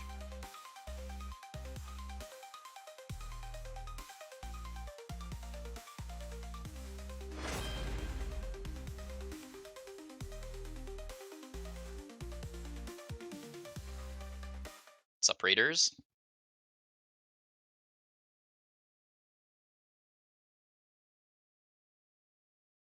Alright, I hope we see some aggro this time. I mean, the game was like kind of cool with hackers. I think hackers are almost like solidified as one of the best standard units at this point. Maybe it's sort of figured out that they're handy against the Arclights. Arclights, of course, were massive in the meta and still are, so makes sense that things are sort of heading towards that direction. Yeah, they have made a bit of a comeback. I've seen them in many games, and Apooche seems to really like them. Yeah, Sako too. So Yeah, it's his favorite unit, but we have to see it though. We yeah, have we to have to see see it. it. Otherwise, we'll have to red card him and ask him to remove it. It's Yeah, just the true. rules, you know? Although I think I added like Spider on my card and I didn't play Spider at all, so I guess I had a red card as well. Sako says it's a niche unit. You know, I'm not sure I agree with that anymore. It seems to just like own like everything that people are playing these days. I think I've seen Apooche like play. I don't know how many times did he play Hacker in the last like 3 or 4 competitive games. Yeah, super strong. It's just like they counter sabers, which is a starting unit. They counter tarantulas for the same reason, balls, sledges. They just counter every starting ground unit. That's I 200 mean, if cost. the hacker is big enough, Yeah, that is the it's asterisk basically there. counters everything except chaff. Yep, yep. They keep nerfing hacker counters. Hmm. Five, four, three, two, I guess so. Like the one. barriers on the fortress, for example. All right, here we go. Elite with no chaff. Unfortunate. Apooche does Yeah, love that's a elite. bit spicy. He'll I probably mean, take it's quick fine. supply. You could pick it like double crawler on round one. It's not terrible, but quick Yeah, supply just looks solid. Yeah. yeah, he goes for it. Yeah, pretty strong choices here. We got another Sledge versus Stormcaller matchup, which is pretty even overall. Triple Arclight. Some people hate spending the money on quick supply. I think it's totally fine to spend it.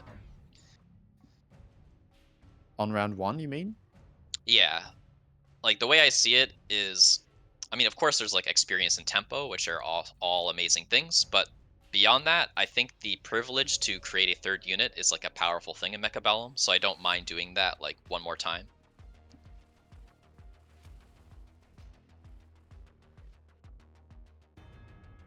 I mean, Well, like the chaff is always going to be useful anyway. So yep.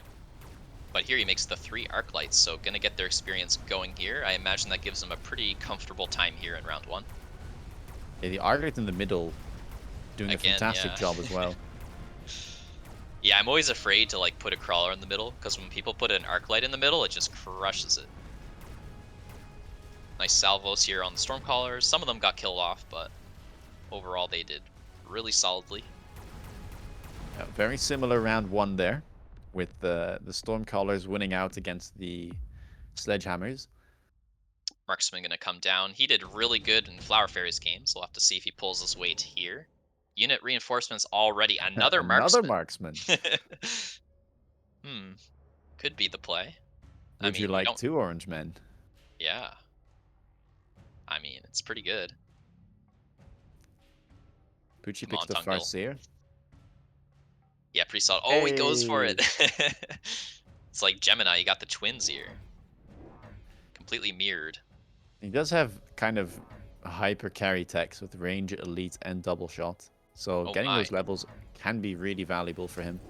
That's actually huge to point out. Like, that's a lot of levels to already have by level 2, or round 2, sorry. So Elite Marksman could be like a crazy click at some point, but you do need a really good chaff clear to make that happen. Well, I kind of wonder about this Farseer. It is useful to have, I guess. It prevents like wasp shenanigans to some degree. And I guess it's powerful in the early rounds, like kind of up to round 4 or 5. Yeah. But I think it will like start falling off, especially against the high level marksman. We'll just have to see how this goes. Yeah, for sure. Well, the Marksman, one on each side, going to take care of the Arc Lights. They have no chance. It's all Well, about the this chaff time, clear. yeah, the 2 arcs are just in a battle to the death there. Looks like Apooche will win it. Yeah, maybe the Farseer can take down one of the Orangemen here, but there is tower pressure. Uh-oh. Oh, Ooh. Ah, there's still a lot of fangs, so I guess Apooche will be gets fine it. on the right side. Farseer gonna level if it kills just a few more. There it is. Not like the best thing to level in standard, maybe, but I think he will level it. Wow, pulling its weight though. Like that Yeah, Farseer did so much that turn. that was pretty good. Bunch of giant Mass related produced cards fort. here. Uh, Yeah, less good in standard. Like, it's still pickable, absolutely, but really not the normal play here. I don't expect the players to go for it. It's much better in aggro. well, you could late aggro. You could. You could just, yeah, move everything up to the front. Surprise. Pucci taking his time, though, so he is thinking about one of these cards. I don't know what that would be. Like, maybe extended range Vulcans on his mind? Yeah, it always feels bad though to like buy Vulcan when you already have triple Arclight. True. And he goes for the skip, takes the Arclight range. Looks like Tongil going for another horizontal line. Yeah, it's literally like the same game again. No way we see hackers show up, Yeah, right? just impossible. Surely not. There's the Farseer level. That thing's definitely a menace. It's got 24,000 HP. Orange men's deal 7,000, so 4 shots to take it down.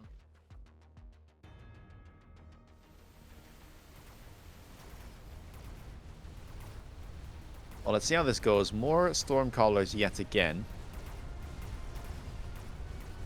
Yeah, we need the Arclights here in the middle does have the advantage with the range. Could kill the enemy Arclight.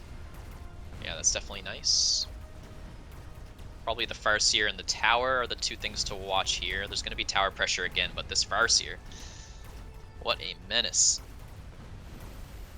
It's doing so well, and the units on the left from Tongil are just kind of getting funneled towards the middle, so the tower debuff is really delayed.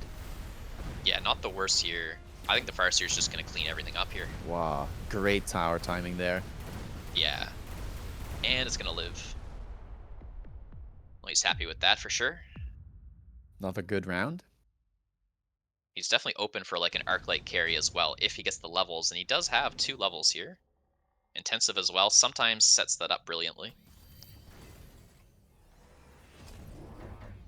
Yeah, he skips it. Okay, but Tongil did want it. What's he going to level here, though? He leveled the sledgehammers. Oh, interesting. Okay, so he's got a blue sledge on the right. Maybe that's a little bit better into Oh the Farseer. no. There it is. Oh my Oh gosh. no. Oh my. Man is Imagine. addicted. Imagine Tongil goes 0-2 in this best of 3 because of hackers in a deja vu game. Imagine you just leveled your sledges and your opponent bot's ranged hacker on the same turn. True, true. Like, you can sell it, it's not the end of the world, but yeah, you sort of wasted the privilege of your intensive training. I don't know. I mean, I'm looking at this and I'm liking Apooche's position, but maybe Tongil will have a stronger ace up his sleeve this time. Maybe Worm might work better this time. We'll have to see.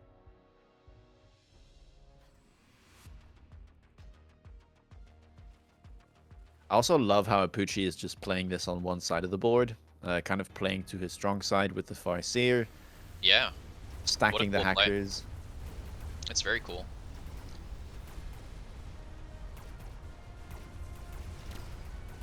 Let's see, can they lock on? The hackening has begun. Yep, getting those blue sledges. Getting some on the left as well. Farseer still doing work. Tower is looking safe. Oh, just kidding. Crawlers are on it, so it will There fall. are some crawlers on it.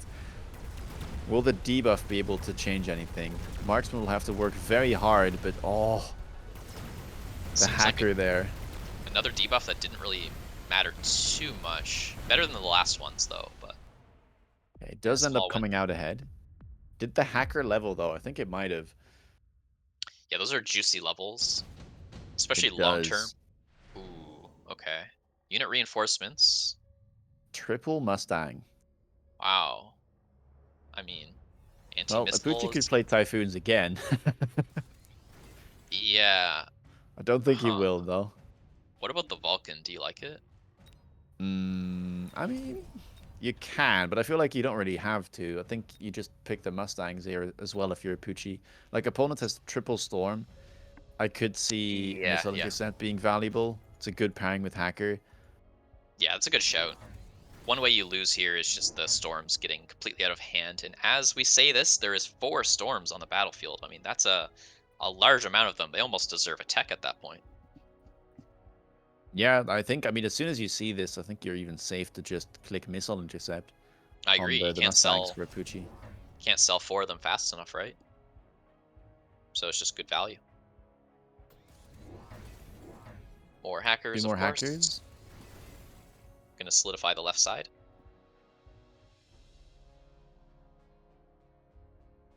Still has Gonna so tech. much money left. Yeah, I just noticed that. I mean, we're gonna tech the Mustang, surely, right? Yeah, could take the Mustang, could take Barrier on Hacker. That's true. Temp range picked up. I like that. Range on the Mustangs. Oh, when he does Ooh, go intercept preemptively, he'll be very happy to see that 4th Stormcaller. that is so good for Apooche here. Yeah. One more turn of triple Mustang and it's just like completely negated.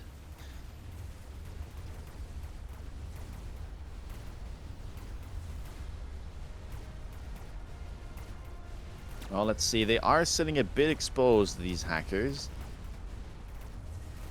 Yeah, definitely a little bit. It looks Maybe like he'll just about be fine, though. yeah, just barely. That's why Mustangs are so good with them. It's like they both kind of like tank for each other.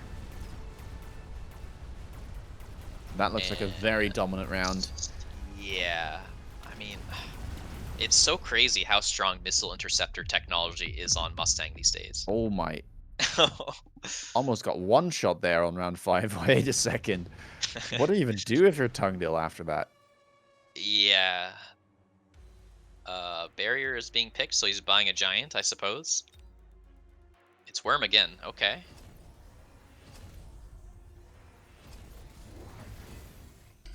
I mean, the hacker's leveled once again, and we got the equipment on the hacker, giving it more damage. Oh boy. Hacker That's a barrier. level 3 Sandworm. So this barrier on the sandworm, it is good against the hackers because hackers only deal 30% damage to shields. So they have a really tough time taking down the shields. That's 60k HP on that shield, and hackers are dealing about 1.5k DPS per white hacker. So And 30% of that, so it takes like a year to hack that thing. So he needs supplementary damage from something, which he seems to be lacking. So possibly a good tempo round here for Tongil.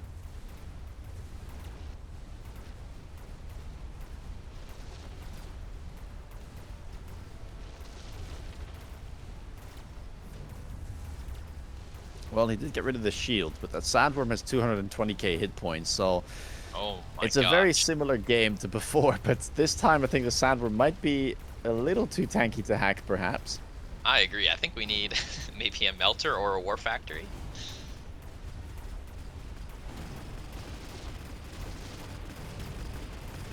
There are other answers, of course, like acid from Scorpion or crawlers, but I think one of the more safer things you can do is just get into melter.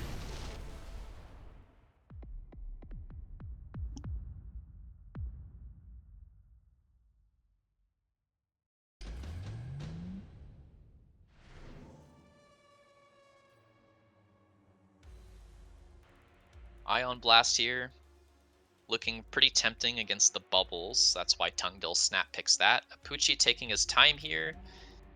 He's got Missile Strike to take down Mustangs or Stormcallers, and then of course the Ion is decent value, but he does go for the smaller one. This gives him more money to put into his anti-worm option, so possibly that's why he's taking a cheap spell here. Yeah, I'm kind of... I mean, he has 1400 left, let's see, but I don't think he can keep just going into Hacker here. You need something else. 100%, yeah. For me, it's War Factory or Melter. You have any thoughts on that? Yeah, I guess Factory makes the most sense, and it seems like you predicted it. There it is. And we got it blue. That's a monster. And perfect And money for oh, the armor enhancement. Math God here. Look at that. Such confident plays here. Still got time on his clock here. He's going to put it up in front. That thing will not go down, I don't think. I mean, we do have a Well, big marksman staring on it, but 240k Sandworm. I yeah. raise you 440k hit point Factory. Yeah. I mean, the Ion will be nice, of course. Missile Strike is just taking down a white Mustang here. Or wait, did he? Okay, actually, he kind of messed it up because the Burrow messed it up. But, you know, not the end of the world here. So debuff and the War Factory are the two things to watch for here. War Factory looking good so far. Of course, we will hack it most likely. Oh my. Well, Yep. We got the Giants with now. 312 hit points, I think that's just all she wrote. Yeah, you can't kill that War Factory. That is disturbing. So yeah, War Factory looking much better than Melter there, I guess. Melter can be sketchy because, you know, it can just burrow over and over. You never get the lock. So Pucci going for the right call here. Getting it blue, of course, making it very safe. And a nice way to close it out. Such a strong gut shot as well. Like, if you just need to win one round, just buy that level 2 Factory, and it will often just hand you at least that one round that you need. Yep. Very, very powerful. So hackers doing it once again. Of course, this time it looked a little bit different, but I mean, the hackers were essential. Yeah, it was like the exact same game. It was like Yeah, round 3 range Arclight, round 4 double hacker range. And, yeah. well, looks like if there is a unit that's too big to kill, you just add a factory. I think Tungdill's probably gonna take this flowchart and probably not do it again. He's seen the counter. I mean, one game is not enough information necessarily, so for him to run it back, I think he's pretty sure now. Yeah. So It was also really good timing, though, on the Mustang drop. Like, Mustang drop and yeah, then Apooche, like, being willing to already commit into Stang AM yep, gave him so much tempo. it's a good thing to point out for sure. I think the missile interception tech on Mustang is like so strong that you can even buy them manually and be pretty okay. But obviously, yeah, it was super nice. So that means Apooche has knocked out Tongil. Unfortunate for Tongil, he had a great performance throughout the entirety of MAG1 Season 2. But now we're going to have our best of 3 between Sako and Apooche. The moment that we have all dreaded, perhaps. Yeah, these guys did run into each other in MAG1 Season 1, and it was a 2-1 for Sako. It was like a really close series. There was one game where Sako just completely fell apart in a headbutt game, so pretty evenly matched opponents here. And yeah, we'll have to see.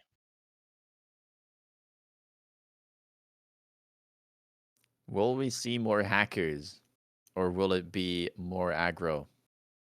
Good questions, yeah. I mean, Sako was, of course, watching that game.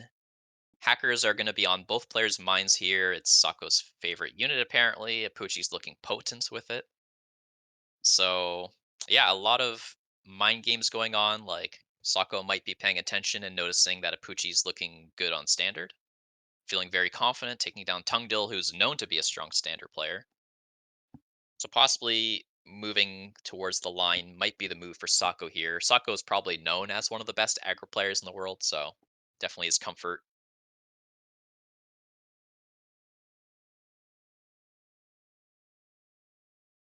Oh man, I want to see the packs. I want to see like what we have in store. I mean, I'm imagining that one of them will play aggressively. I'd be kind of surprised if both of them play a long range game, but Yeah, yeah, for sure. I mean, the one thing to celebrate is at least one of these players is going through, so they're in the money. You get yourself at least $100 just for getting into the round of 4, which will be happening next Saturday, by the way. And on that note, please drop us a follow so that you can catch our future broadcasts. We plan to do a broadcast basically every Saturday for the foreseeable future. And of course, we do other content as well here and there, and it's also some pretty fun stuff, so you don't want to miss out on that. absolutely. I mean, yesterday was a great stream. I wasn't able to catch all of it because it was, well, I shouldn't have been up, but it was very fun. I enjoyed watching that. Yeah, just hanging out and chilling, watching top player games, and even getting some like little fun money matches, beating up the community manager. That was fun. 5, Just asking, they don't have like a 5-minute rest? 2, Not really. No, I mean Sako was resting, of course, since he was not playing. But unfortunately for Apooche, for broadcasting reasons, we got to keep things going. So here we got the packs, and we got quick supply tempo here for Sako. Sako doesn't get his 300 cost units, There unfortunate is for him. speedy spiders for Apooche. Oh my gosh, It's his please, favorite please. specialist. I mean, it's going up against like what Saber and Fire Badger, which are pretty good. I don't think he's a cost control believer. We get quick supply for Sako, Arc Sledge, and we Oh do my get the speed gosh, spiders. this is amazing. But it might be a headbutt, but that's not necessarily bad for speed. It's going to come down to whether it's a crossfire or whether it's a direct headbutt.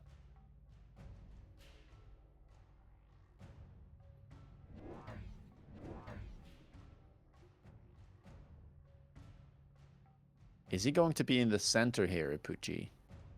Yeah, center is possible for sure. Oh, no, doesn't look like it. No, going for Wait a second. symmetrical. Wait, what? I don't hate it. I mean, it's not how I play, but I can certainly see him making it work. I like where his crawlers are at. He knows that the tarantulas are very tanky here, so just wants the crawlers to be DPS coming in late. Center This defense here might from also be like a Sako. speed thing. Oh, that's a good point. That's a really good point. Yep. You for sure will always use your speed here when you are so far apart with your units, because Sako can't be everywhere at once. And of course, most players place their units in a similar fashion to Sako. Sako going for the Phoenix, making use of his quick supply money here. That's going to give him a good shot on the round. There is like a random Fang in the middle. The Fang is there to like pull the units towards it so that the tarantulas come in with their speed and just take the tower uncontested. But that means Yep, that it's probably an the one automatic win. downside. Yeah, is you need Yep. those fangs. Yeah, he doesn't know that, of course, but so be it. I mean, only 200 damage, potentially. I mean, it could be more. We'll have to see. It's a really cool move from Apooche, though. Like, I really like that. Yeah, it's an unusual deployment, but there's definitely some thought behind it, and I can see it work. And I imagine round 2, this should be like a Phoenix pickup from him as well. Very common pairing with the tarantulas. Yep, I agree. Probably decent experience here on the left Tarantula, who's doing a little bit better. Probably going to go above half experience at the very least. Yes.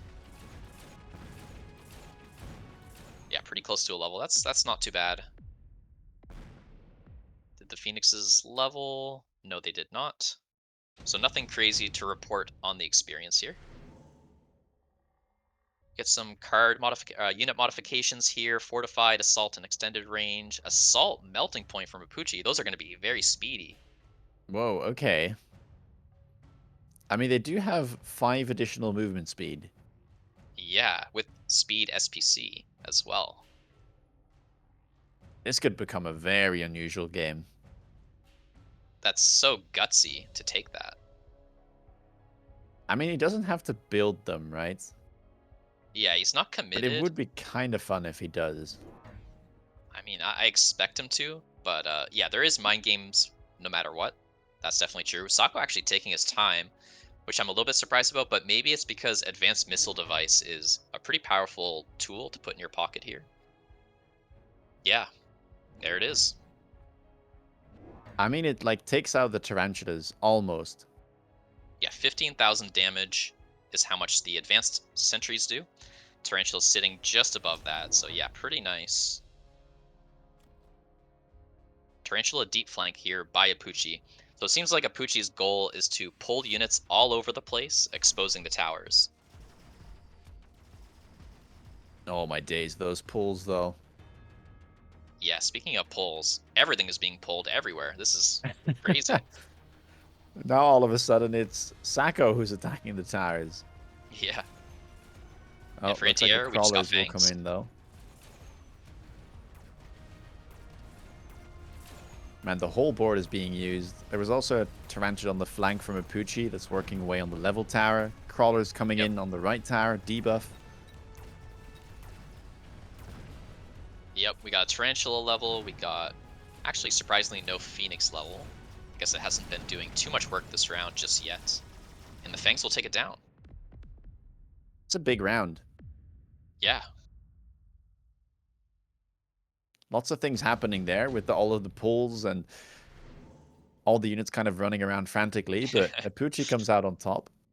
Yep. Surprising skip there from Sako. Apooche going Ooh. for efficient giants. Now he can make cheap assault melters if he I wants to. can see it, the more I think about it, They're tanky, it's they're like fast. 70%. Yeah, like 70% bonus hit points on a melter Hmm. against like this type of board with only level 1 phoenixes. Good luck killing that? 100%. So we have a Wasp being purchased here by Sako to take care of this deep flanking Tarantula here in the corner. That will take a decent amount of time to clear it, but it's such a solid defense that makes sense. Some players like to do Rhinos instead, but having the Wasp diversifies your army a little bit better than a Rhino does, so that's the thought process there.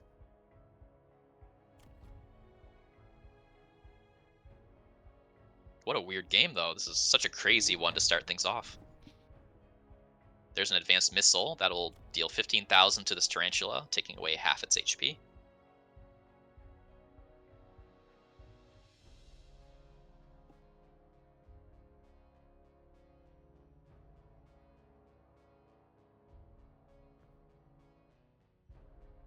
Hmm. I mean, there is just the phoenixes, but I'm not. Yeah, I don't know if this is going to be enough damage. I'm not sure I trust it. Enough damage to like take down the Tarantula's HP. Yeah, I mean, that's for one. And then the second thing is also seeing assault melting points Ah, might yeah. show up at any point. Yeah, true. I mean, he runs charge shots, so that's at least something. But yeah, I'm with True. you. It's a little dubious for now. So for anti-air, we're relying upon this one Fang in the top left corner once again. Blue Tarantula is sitting pretty healthy. The Wasp defended the flank successfully. So that also has to take care. The Fangs also have to take care of the Wasp.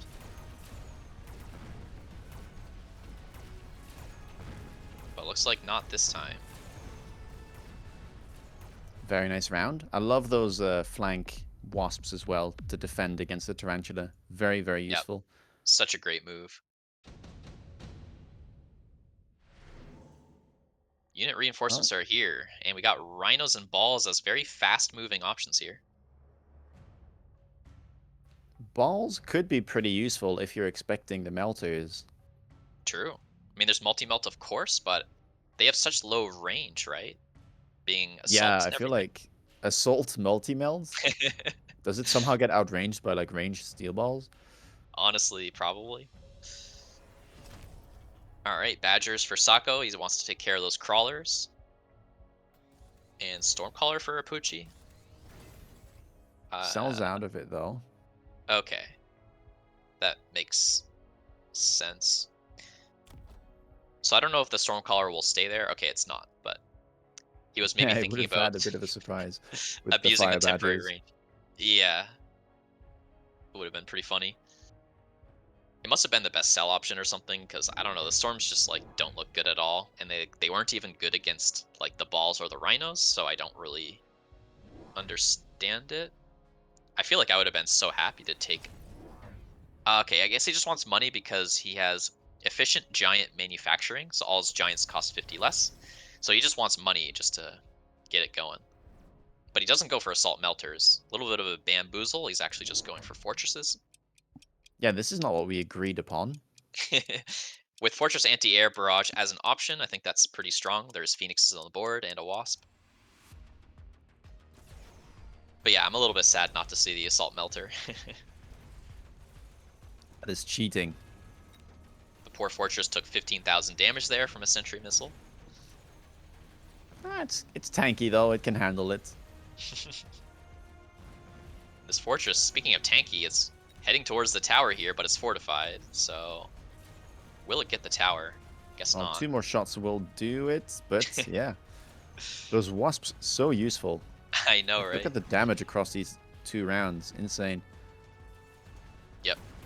So the Fortress is not quite being the tempo needed just yet, but he's probably going to click anti-air on it, but possibly buy more of them, and then I think the tempo will swing back into his favor. Of course, he's also warping in units, so the teleportation tax is relevant. Very quick skip there for Sako. And Apooche picks up the steel ball production line. Great Yeah, it's item for Giants. pretty sweet. Now, what do you think is going to come out first here? Will it be something like Fang Spawn, or do you expect Apooche to commit to AA already? It's AA for me. Yeah, it looks like he goes for it. Oh, But I think Sako selling the Wasp here is great, because cell tempo is a real thing, right? You need a certain amount of cells per turn to get rid of all your Phoenixes, which will probably be the play here for Sako. So I think this anti-air barrage might be not the best move here. I mean, I would have done it, but we'll have to see. I'm just okay. worried about the fire badgers. Like, there's been no answer to them. Like, it feels like Apooche's getting picked apart. Yeah, Sako, by the way, does run heavy targets on the steel balls. He just Yeah, clicks range for now, but like that could be a thing to deal with the flank. it's a great thing to point out. Yeah, that's pretty cool. He's definitely going to be using a lot of balls here. Like, he's teching them because he's going to buy more. There's no way he's stopping at these two. Insta-lock there on the Tarantula. Very nice. And we'll lock onto those fortresses as well. What a move by Sako. Yep. Yeah, it's looking really, really nice. He may need more anti-air as he starts to sell out of his Phoenixes, but possibly no air will come out for Apooche anyways. Yeah, Fortress AA, I mean, it did all right, but there's still 2 Phoenixes left alive, and with the debuff now, those Phoenixes might even live. Yeah, for sure. I mean, just such great tempo. The Phoenixes just end up living. So much traveling in the air. Sometimes they can dodge missiles as well. A really powerful turn. He only Yeah, really needs 1 more just like this. no kidding.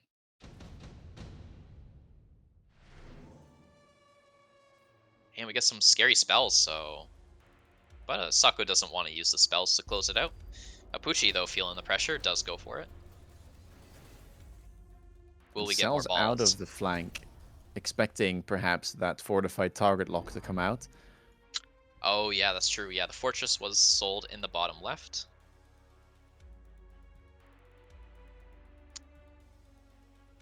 Will we see more Trying to balls? run away, but I'm not sure that that's doable. Yeah, I like the thought of it, but I feel like we need like a chaff or something. People are mostly betting on Sako here. Predictions going towards him. I mean, he is There it still is. very healthy. And we do see fortified target lock, but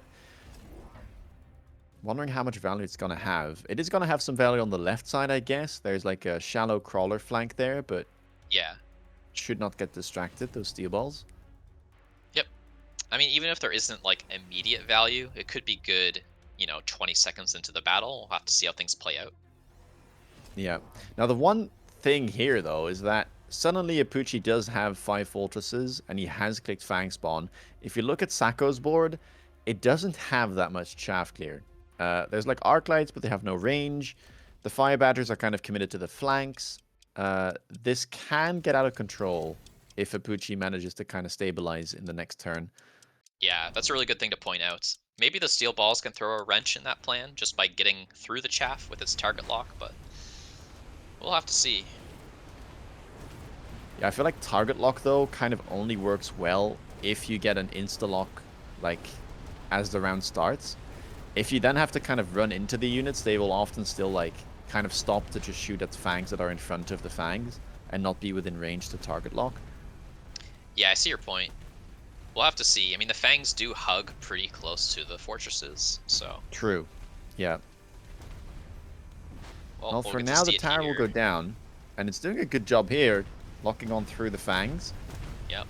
Doesn't, yeah, it sort of happened what you said there at the end, but still works.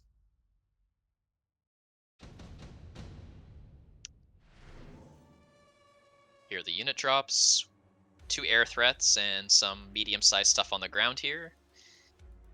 I could see the air for Apooche here since he's solidified the air with his fortress anti-air barrage. Now there's a Yeah, real threat. Raiden is very nice. Yeah, we've seen it turn around games today. It's one of those units that can just really turn the tide of the battle. It's good against steel balls, it's good against the sledges, the badger. I mean, it's just amazing here for Apooche. Well, we see Sako going for it as well, but decides to sell it. Yeah, I don't really like where Apooche is placing it, putting it so far in the middle of nowhere. But we'll see. Maybe it's alright. Melter picked up for Sako. That's his answer for the Raiden. Because as mentioned, he does need anti-air since his Phoenixes are just going to get sniped off by the Fortress anti-air. Also happens to be a pretty decent unit into those fortresses. Yeah, exactly. Looks good. More Raidens picked up, and he techs range and chain.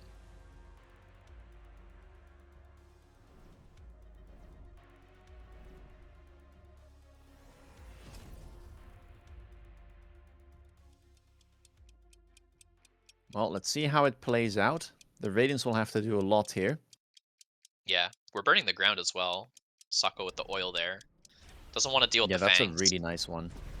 Yeah, hitting 3 fortresses worth of fangs. Yep, and then the melters just get to go to town, right? Really nice tempo move. Yep, guaranteeing Raiden that on the your right melters are side good. does do a good job. But the middle looks tough, and those melters are hard to deal with for the Raidens. Yeah. Oh, Poochie just needs to live here, and he maybe has a shot, but this is might be too much. Yeah, only 1 Raiden left. I don't think that'll be able to do things. So Sako Yeah. closes it out before the board gets scary. Nah, nicely done by him then. The oil was a pretty clutch play there. Melters was also, I think, really, really clutch. Just recognizing the Raiden was a possibility. Yeah, really, really solid game. I love that we got to see range and fortified target lock as well. Not Yeah. something that you see often. Yeah, true. Very, very cool. It's such a scary tech because it does such a unique thing that's normally not possible within the game. And I'm a bit sad, though, that we didn't get to see Assault Melting Point. Yeah, true. $50 I down the wonder if it would drain. have been playable. Like, I almost want to just see it being forced with the Yeah. tarantulas to see if it could work. Yeah, with speed SBC as well. Like, it had a lot of cool things going for it. He had efficient giant manufacturing as well. Yeah. But Fortress is a little too tempting.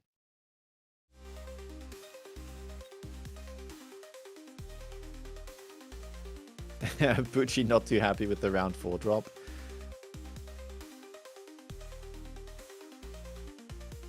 shoot, no giant when I have to deal with phoenixes. Yeah, fair. The badgers were really good for Sako, I think. I think that was a Yeah, the pretty strong pulls move. were rough. Like, the whole board was getting pulled back because of the wide deployment. And then getting those badgers to just have deployments to throw on the flanks. Yep.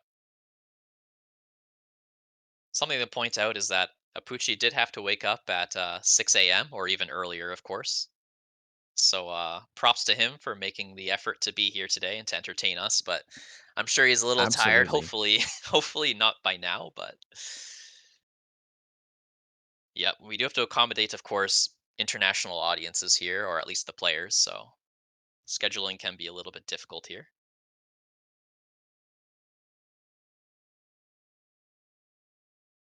Well, round 2 is already underway for this best of 3. Pucci having to 2-0 Sako is pretty scary, of course. He's a good player under pressure, famously like 5-0ing a whole slew of 201 opponents. But I don't know. It's a high stakes game here against one of the best players. That's pretty scary.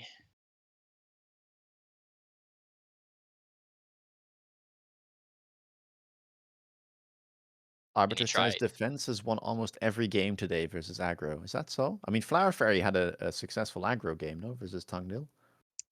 Yeah, that's right. Then we I'm had not 2 sure. standard games with the Poochie Tongil. Yes.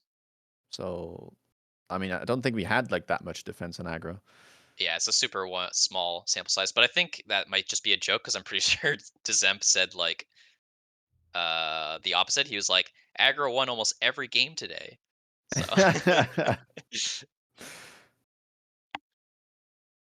yep, shots fired. XD. A bit of banter is always good to have. Yep. All right, do you think that we'll get more aggro here, though? Or is Apooche maybe going to try and pull out the standard game with the hackers? Yeah, I mean, like, if you're playing to your strengths right now, I feel like Apoochi's gonna realize, like, okay, I won my defensive long range games and I lost my aggro games, so 5, maybe that's what he'll go 4, for.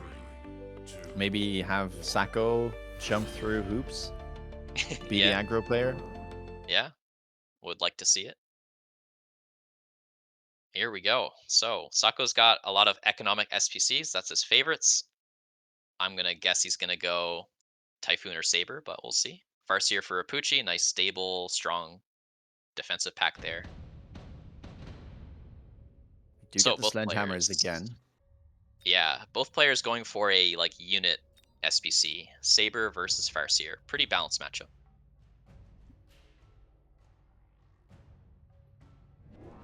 This might just be a long range game here between the two 501 players. Oh, Nope. never mind. That's a Yeah, very aggressive Arclight.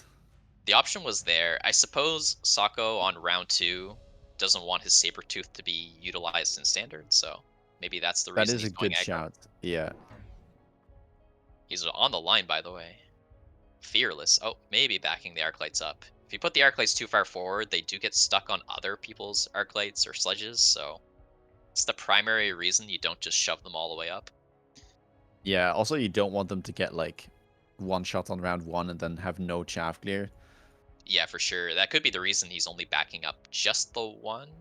Just doesn't want the Stormcaller to snipe it off, but No, they're moving a bit further back. oh, he's going for the gentle concave, looks like. Crawlers are simply going to be kind of in the middle of the board. I think it's a good call. Don't really need them to be all the way up front. Sledgehammers are pretty decent into Stormcallers. Yep.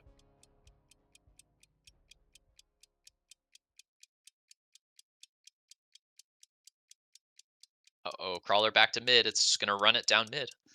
Oh, Oh, that's running down mid. The center arc yeah, light the can get arc. rewarded. It's gonna have a good time. That's perfectly in front of it as well. Yeah, Well, let's see but how the left side does. yeah, we're connecting on the Stormcallers. We're gonna kill half of them. Oh, we're just getting crushed over there, so that's nice.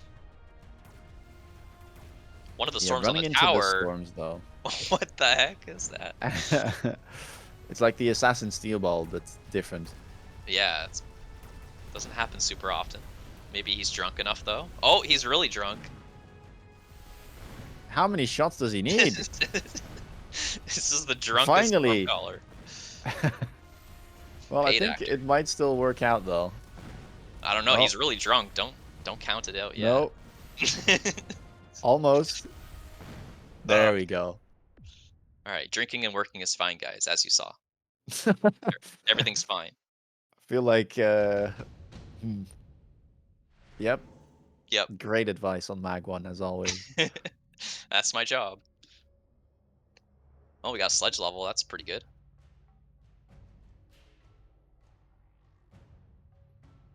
Sako with the fire badger once again. Really likes those pulls. Definitely gonna Yeah, go on we the saw flank. it being used to great effect last game, so trying his luck again. Apooche has some real options here, like a wasp flank or just like cheesing the tower. Pretty good.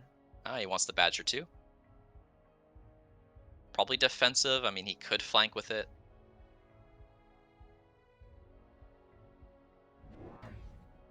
Fire Badger all the way in the middle to try and contest that arc light. That's pretty nice move, I guess. Like, there's no single target there to take care of him, so for a round or two, he just dominates. We can always sell out of it. Would have loved the sledgehammer level, but money was not quite there, I guess. Love the So, flank on the right side as well.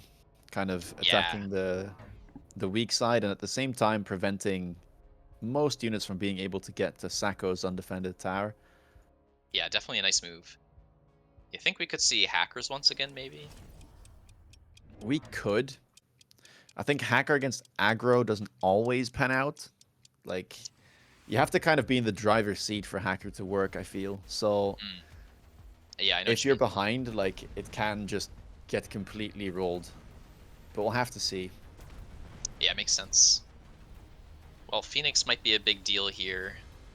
Just gotta kill all the fangs. We got the badgers doing a lot of that. Oof. Oh, but the tower, really nice pull there. And with the crawlers that were now protected thanks to that saber, Sako does get a debuff. Yeah, that center saber was such a great move. I mean, powerful round. Like, even if the saber doesn't do anything anymore, like that's a lot of Yeah, damage. definitely. Quick teleport could be something both players are looking at. Efficient giant manufacturing available as well if we want to see some fortresses.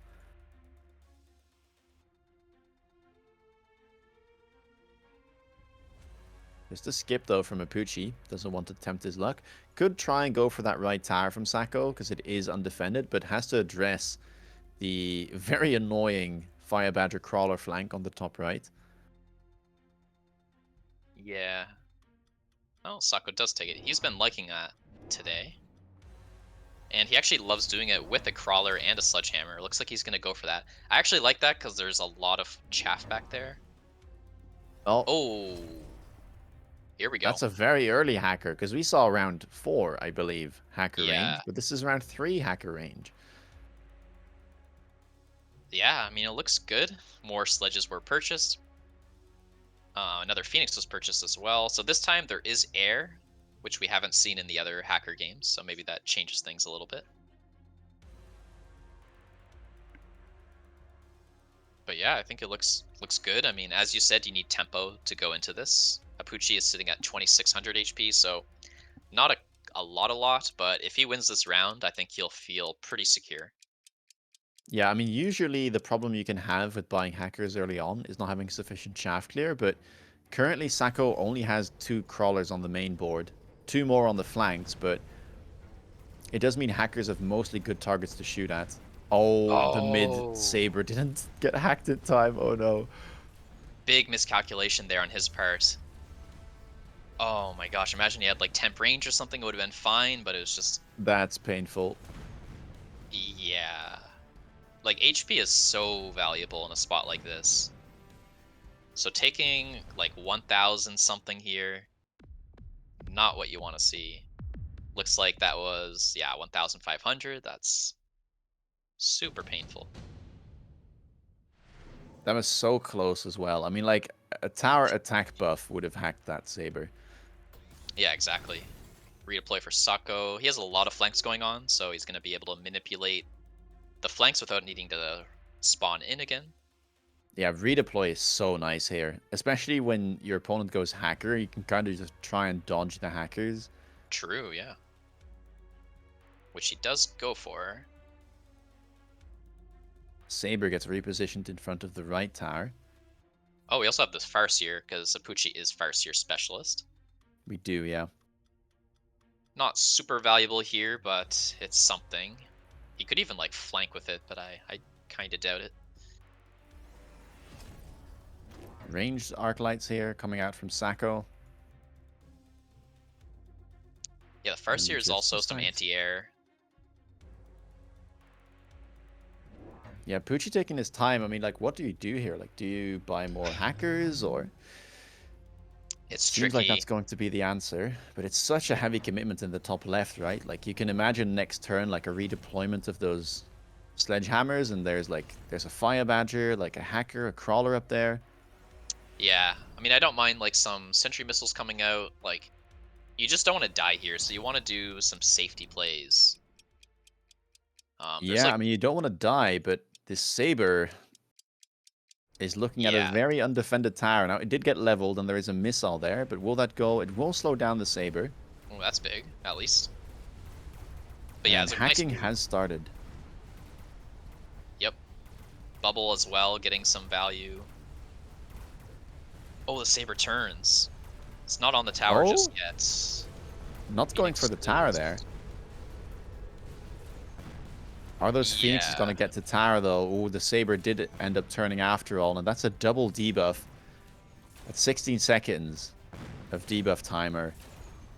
Yeah, there might be enough here. If we kill all the Fangs, our Phoenixes at least deal 400. But it's gonna be more than that. Uh-oh. Wait, how much is that? Wait, Oh my gosh. Round 4, that's actually one of the fastest wins we've ever had in MAG1. oh boy. Wow, That was round 4. Sako winning the best of 3, that's it. Yeah, I mean, congrats. But very rare. Yeah, I mean, this is what I mean. Like, just like the sheer tempo there from Sako, and the hackers didn't really quite get to do what they had to. Quite unlucky though on round 3. I think if that Saber got hacked, maybe the round would have went different. But yeah, Sako uses the opportunity well and just closes it out on round 4. Yep. Alright, we've got Sako coming in for an interview. Hello, Sako. Hello, hello. Congrats on your win there. That's got to feel really good getting into the round of 4 after winning, of course, the previous MAG1 season. How are you feeling about your games today? Oh, after match one, I was so sad. I'm like, oh my god, I'm gonna lose. What's going on? The fortresses. I have to buy more fortresses. Oh, that game was lost. Like round, what round? It's probably lost round one, but because saber packs are like questionable. But I think the game was lost round.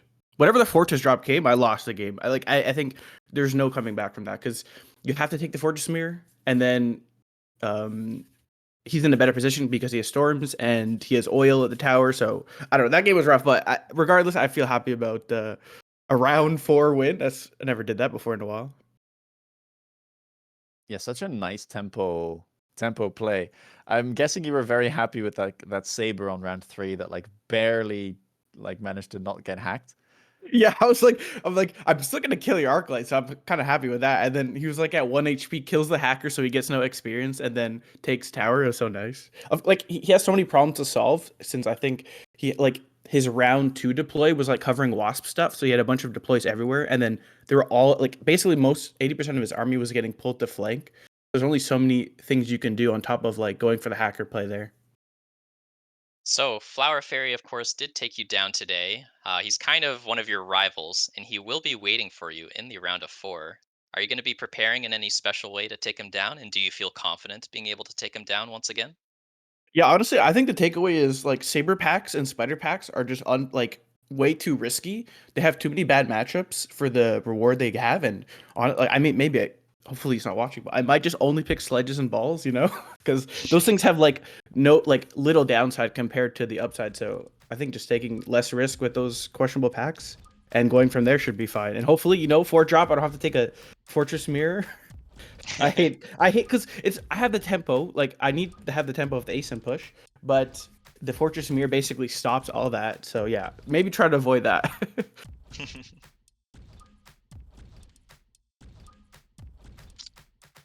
Any more questions, Rooster? Yeah, sorry, I was setting up some other stuff. I wanted to know, what about like fortify target lock in round? Well, it was the first game against Apooche. That's quite unusual. Is it something that you've liked using against like those type of flanks, or what are your thoughts? That Apooche game, I don't even know how to describe the game. I've never played a game like that before because Agreed. Yeah. no one does. Like Apooche knows how I play. I've scrimmed him before. He's watched a stream, he watched YouTube, whatever. Like he knows that I'm gonna do a center pull, so he does this like super wide opening. So he has the fang to pull all my things to the middle. Then he has the outsides, and then I also abuse the fact that he's doing that. So I put crawlers on flanks and badgers on flanks. So half his army is going to like it was just this weird like it was like 3 lanes, I guess, and it was like middle was like the main focus, but. Yeah, and then fortified target lock. It's not something you see every day. It's not something I even clicked. It's probably like the second time I clicked the tech. But like he had all his units on the line because any good aggro player is going to position what like you have 80 meters from the line, which is 100 meters from the target lock, which I think is what you have with temp range. So and I knew he was going to go for fortress spam since he took the fishing card. So it ended up being good and. Just the tempo and the oil allowed me to like not have to worry about like 27 forts spawning fangs. So I want to talk about the Flower Fairy game once again. So a couple things were interesting to me. So first of all, I just want to pick your brain about fortresses versus fortresses. So you have the option to go tall or to go wide. In your games, it was a tall game, sort of. I mean, you kind of did build a lot, and Fangs did come out. But Flower Fairy took the super heavy armor and had that raid boss. So how do you feel about going tall or going wide in a fortress mirror? Well, the problem is, like, you're supposed to go tall with fortresses like, in a mirror because levels more important, they're more efficient. But the problem was he has double shot on the fortresses. So, like, if the game goes that long, I just actually just lose. Like, I probably honestly shouldn't even have taken the fortress duel. Like, it just gives him an upper hand for me to take the temple loss from selling my sabers and then going into forts. Like, although I don't know how you beat fortress spam from that saber position here, so I don't know. I feel like the game was literally lost round the fortress drop. It came. I didn't know what to do. Like I also made the problem. I thought he was gonna oil this turn because you can oil at any time, and I had to do this like dumb like beacon away redeploy stuff, and of course that like mitigates the whole ASIM aggro push. So I don't know. I really don't know what I should have done there. It felt kind of doomed. But yeah, you're definitely right. Like you're supposed to go tall with forts because it's just more efficient. But there was maybe a line where I tempo with like I had what do you call it? Speed specialist and temp speed. And I can maybe just skip out on range and just go super wide and just maybe that's my way to win because that could have worked. And then the raid boss I can deal with after debuff. Maybe I don't know. Well, at least I think from now, like you should not have best of ones anymore. Feel free to correct me if I'm wrong, but that should at least give you a little bit more room to maneuver if you do happen to have a game like that. Yeah, looks like it's going to be best of sevens to figure out who's going to get into the finals. So that's pretty exciting. How do you feel about best of sevens, Sako? Oh my god, best of 7. That's I think so it's only the much final though. gaming. That's like seven's a the finals? weekend tournament Okay. of playing like because I played a best of 7 one time against Flower Fairy, and oh, I need to focus because I don't know like you. It's so like if the game goes to like round 6 and 7, like you're on like it's like playing a weekend tournament but against like good players than the entire or the best player every single match. That's gonna be stressful. I don't know. It's GSL next week. Okay. Okay, so 2 people get out of the GSL style bracketing once again. Okay, I see. Yeah, that's cool.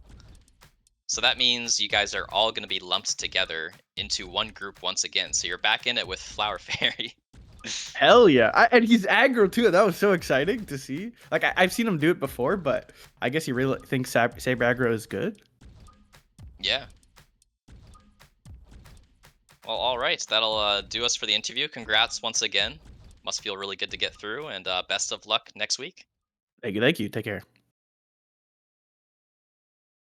All right. So, quick plug before we end the stream here. Please give us a follow. Next week's going to be absolutely crazy, another group of death.